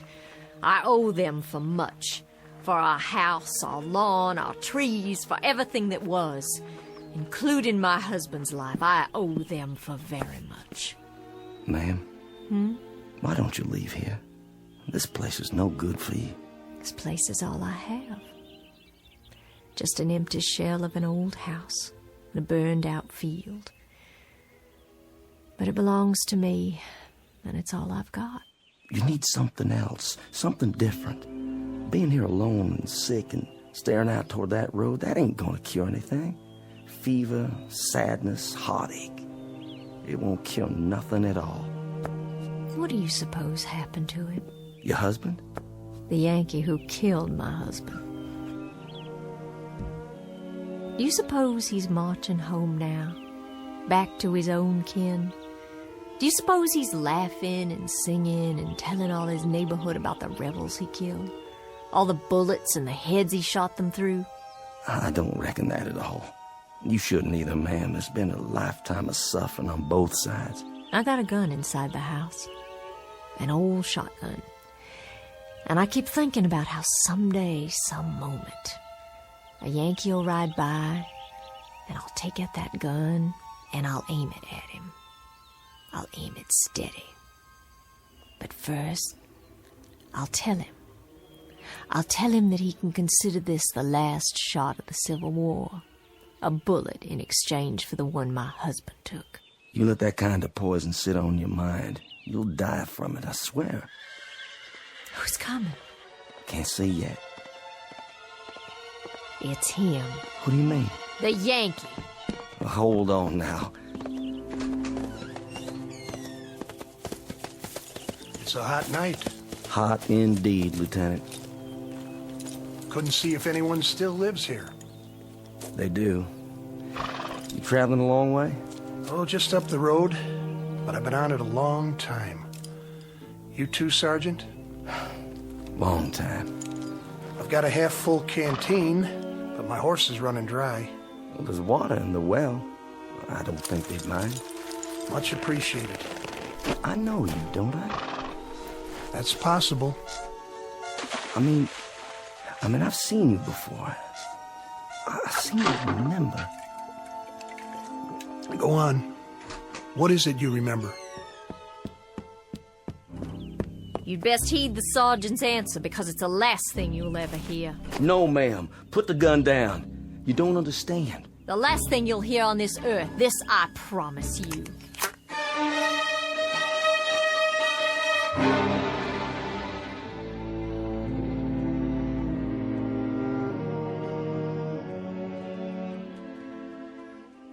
Ma'am, don't shoot him. The lieutenant here tried to save my life. Stand aside. Hear me out first. I was lying on the side of a road. A mini ball had landed amongst us and took off my leg, and I laid there bleeding. And then he come by, a patrol of Yanks, and he propped me up, and he tried to stop the bleeding. I remember looking straight at him and saying, I said to him, "Danged if you ain't the most changeable breed in the world. First you do your best to kill me, then you call off the war long enough to try and save me." You remember that, Lieutenant? I thought to myself then that if General Lee had many more of your kind, we'd take a lot of lumps before we could lick you. Well, we sure give you some. That you did. Lieutenant, this is Lavinia Godwin. You've thanked him, Sergeant. Now be so good as to step out of the way so I can thank him for a few other services. Ma'am, the lieutenant here, he stood out on the open road and tended to me while both sides were shooting up a storm over his head. And yet he stayed there, and he tried to save my life. I've got this shotgun leveled straight at his head, and my hand is steady. I've waited a long time. I aim to blow his head right off his shoulders. This your pleasure, ma'am? And duty. A little bit of both, perhaps. Well, then you'd best get on with it. Ma'am, I can't let you do that. I just can't. You can't stop me with that guitar. I've got the gun. Then I'll stop you with my hands. You'd better stand down, Sergeant. I've got my finger on the trigger. And this is for you, Yankee.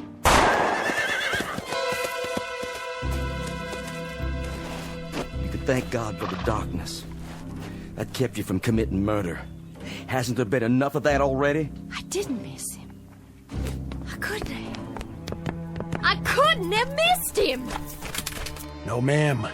You couldn't have. But it doesn't make any difference. Not anymore. I remember now. I do remember. They got you that day. They got you in the back while you were kneeling over me. You took a bullet in the back and you fell right over. Yes, I think that's how it happened. I thought you were dead. I remember thinking you were dead. What's going on here? What's going on here? You'll understand. It'll come to you sooner or later. What will? I've got to be moving up the road again. Don't want to ride, do you, Sergeant? She's not the staunchest steed on earth, but she'll carry two. Thank you, but one's enough. As you like.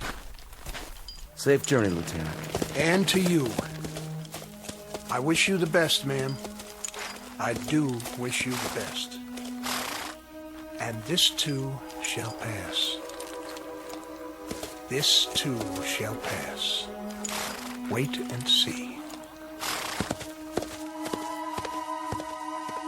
I'm sorry I hit you, Sergeant. And your guitar, your beautiful guitar, I shouldn't have. I shouldn't have done that. Please, forget it. It's over. Those things he said. What do you suppose he meant? I have an idea, but I think we'll know for sure soon enough. Look. On the ground. What? It's wet. When he climbed on his horse, he was dripping blood.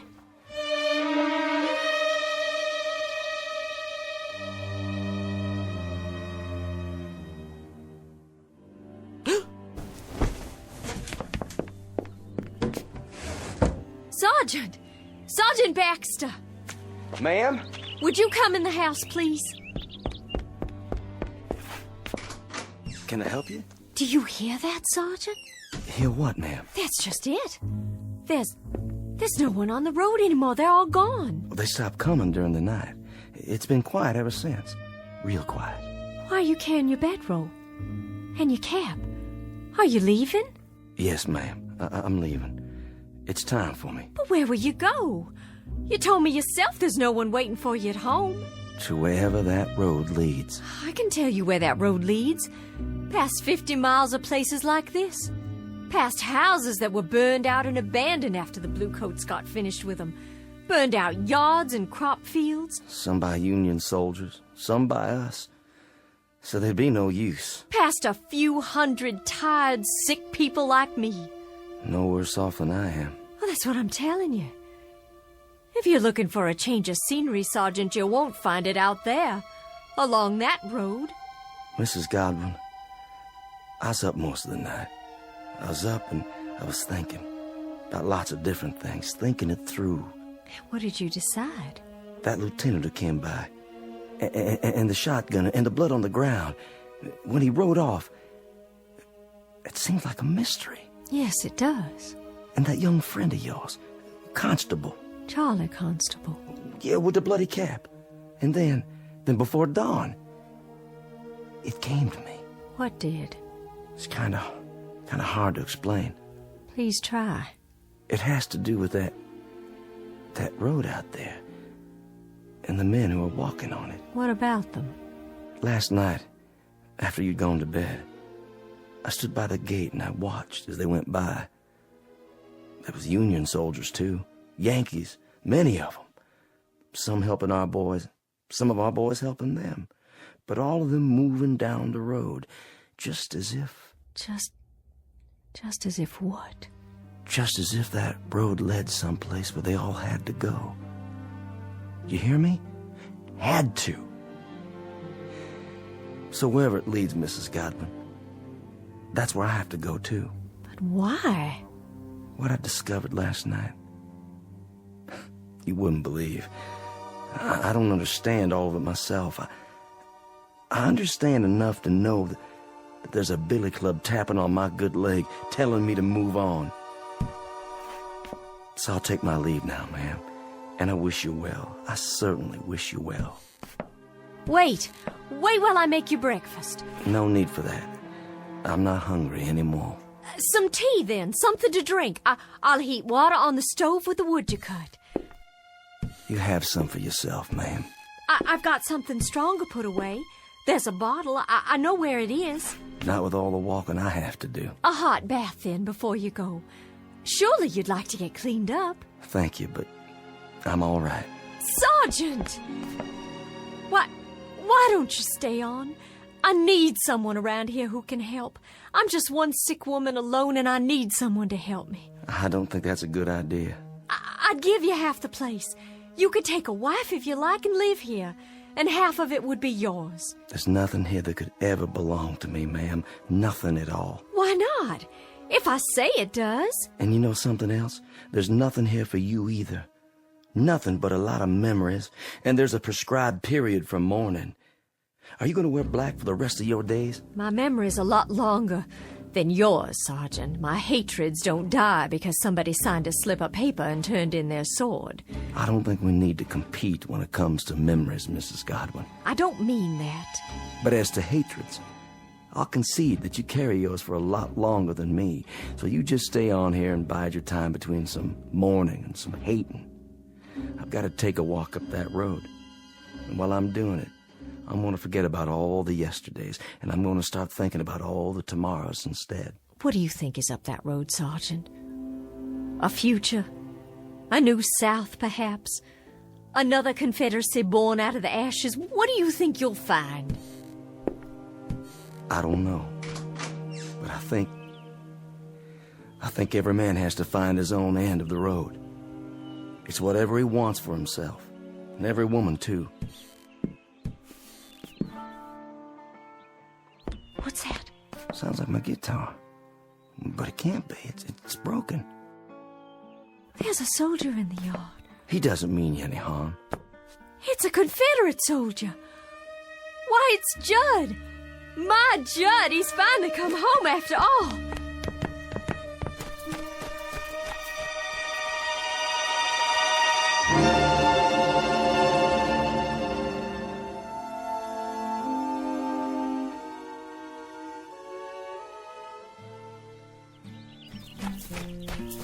Oh, Judd, it is you! Lavinia? Hello, my dear. Oh, Judd! Judd, home and tell me it's really true. And how fares my darling wife? Oh, I've been ill, Judd, very ill. Oh, no. But I'll be well again. I'll be well again because you've come home. Because you're alive and by some miracle you've come home to me. It was home, Lavinia. Look around you. It isn't any longer. It's all the hope we've got, Judd. How do you do, Mr. Godwin? Sergeant? Stop for some water. The old well. It's still good? I'll be moving on now. The sergeant. He's been telling me there's a pot of gold at the end of that road. Has he? And I told him, Judd, and now I have to tell you, I understand. Understand what? There's nothing at the end of that road except more road. And more places like this. But we can rebuild it all. We can paint it and plow up the fields. We can buy seed and we can... Lavinia. Judd, what is it? Sergeant? Yes, sir? Do you know? I think I do, yes. It's easier that way. I'm not sure, but I think I do. Goodbye, Mrs. Godwin. Goodbye, Sergeant. I'll no doubt be seeing you farther on. What does he mean? It's time now, Lavinia. Time? We've got to go. Judd, there's no place to go. This is just a stop along the route, Lavinia. A stop? This is home. Home is somewhere else. And you're saying we have to leave? Yes, Lavinia. We have to leave. Oh, you brought your guitar. I'm glad. This isn't mine. It's that sergeant's.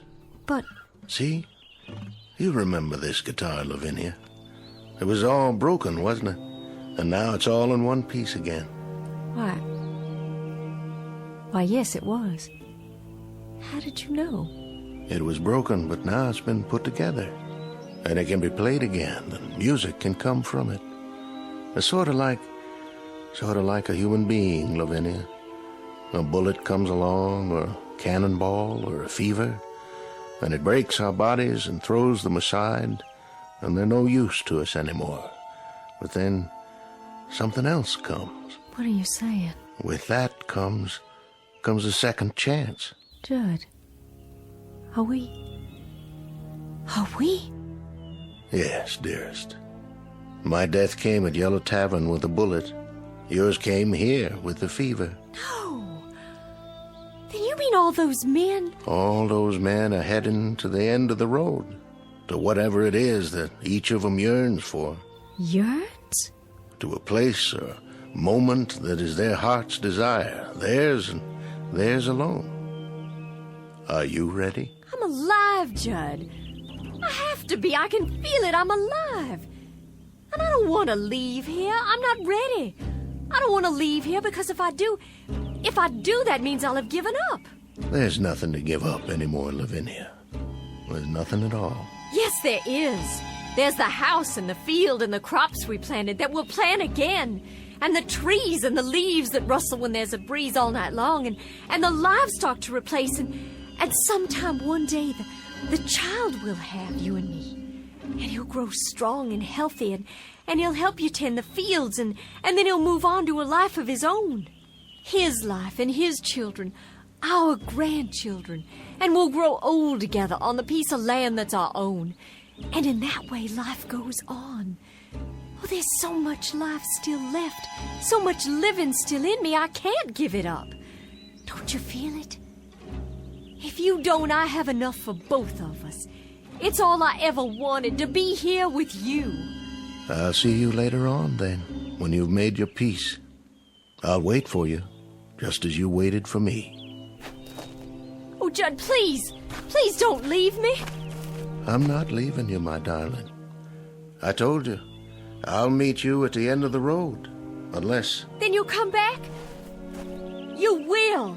You'll find out what I already know. There isn't anything at the end of the road. There isn't anything at all you can't see right here. You'll come back, Judd. I know you will. That's as it may be, but I'll be waiting for you. Judd! Judd, please come back. Please come back to me. Go after him, my dear. Who are you? Just a fellow traveler. You must be tired. And hot in that black suit and that tall hat. Odd, isn't it? Passing strange how it doesn't seem to bother me now. I have some water if you like. That would be a most extraordinary kindness. Over here, there's a well. The water's cool and sweet. Here, drink your fill.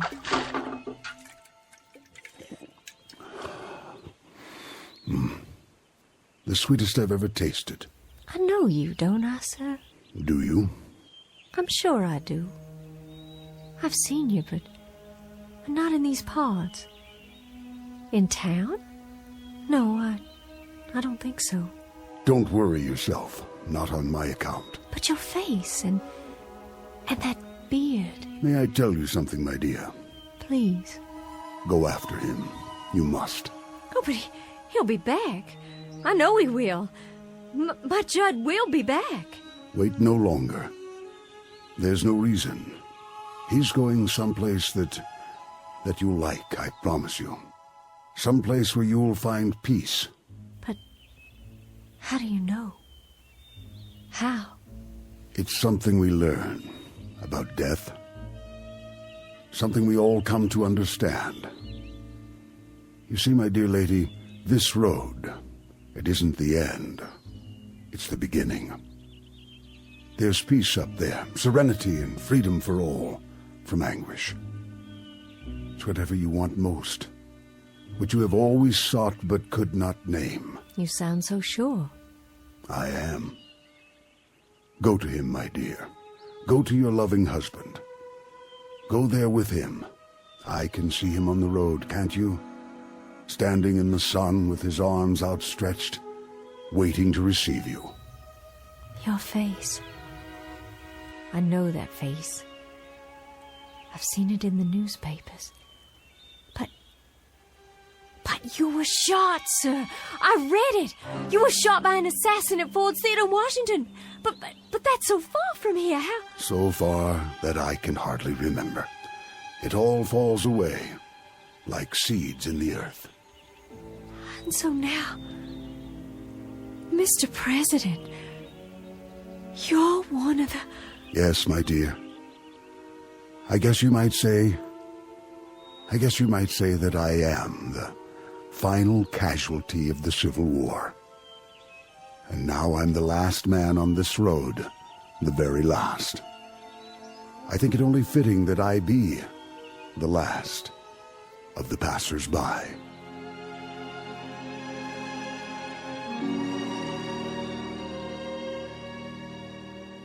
Judd? Is that you? Lavinia. It is. I see you. Wait, Judd, I'm coming. I'm coming now.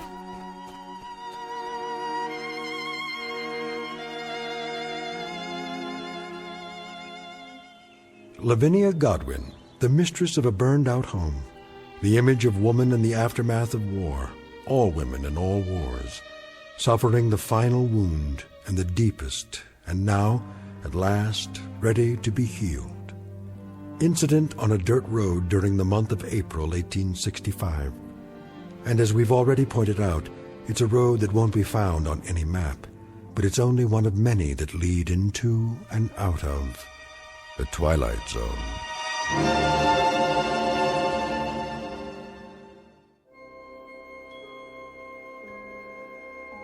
Hi, this is Carl Amari, producer of the Twilight Zone radio dramas. I'd like to take a moment to tell you about our official website at twilightzoneradio.com, where you'll get the latest news and information on these Twilight Zone radio dramas. Plus, at twilightzoneradio.com, you can digitally download 3 free episodes or any of our episodes for only $1.95 each. In this age of ever-changing technology, we've decided to make these episodes instantly available to you by making the Twilight Zone radio dramas a digital download-only series. This means that this series will no longer be offered on CD. The CD collections at our website are now being offered, while supplies last, at buy one, get one free. So be sure to get your favorites before they're sold out. Be sure to visit us often, and I'll see you in the zone.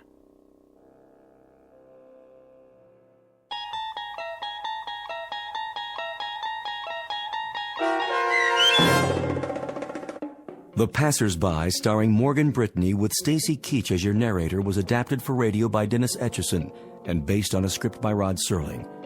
Heard in the cast were Doug James, Jeff Lupetin, Turk Muller, Roderick Peoples, Norm Woodell, Carl Amari, Roger Wolski, Paul Patch, Don Longo, and Lynn Foley. To learn more about the Twilight Zone radio dramas and to obtain audio cassettes and CDs of these programs, visit our website at twilightzoneradio.com. This copyrighted radio series is produced and directed by Carl Amari and Roger Wolski for Falcon Picture Group. Doug James speaking.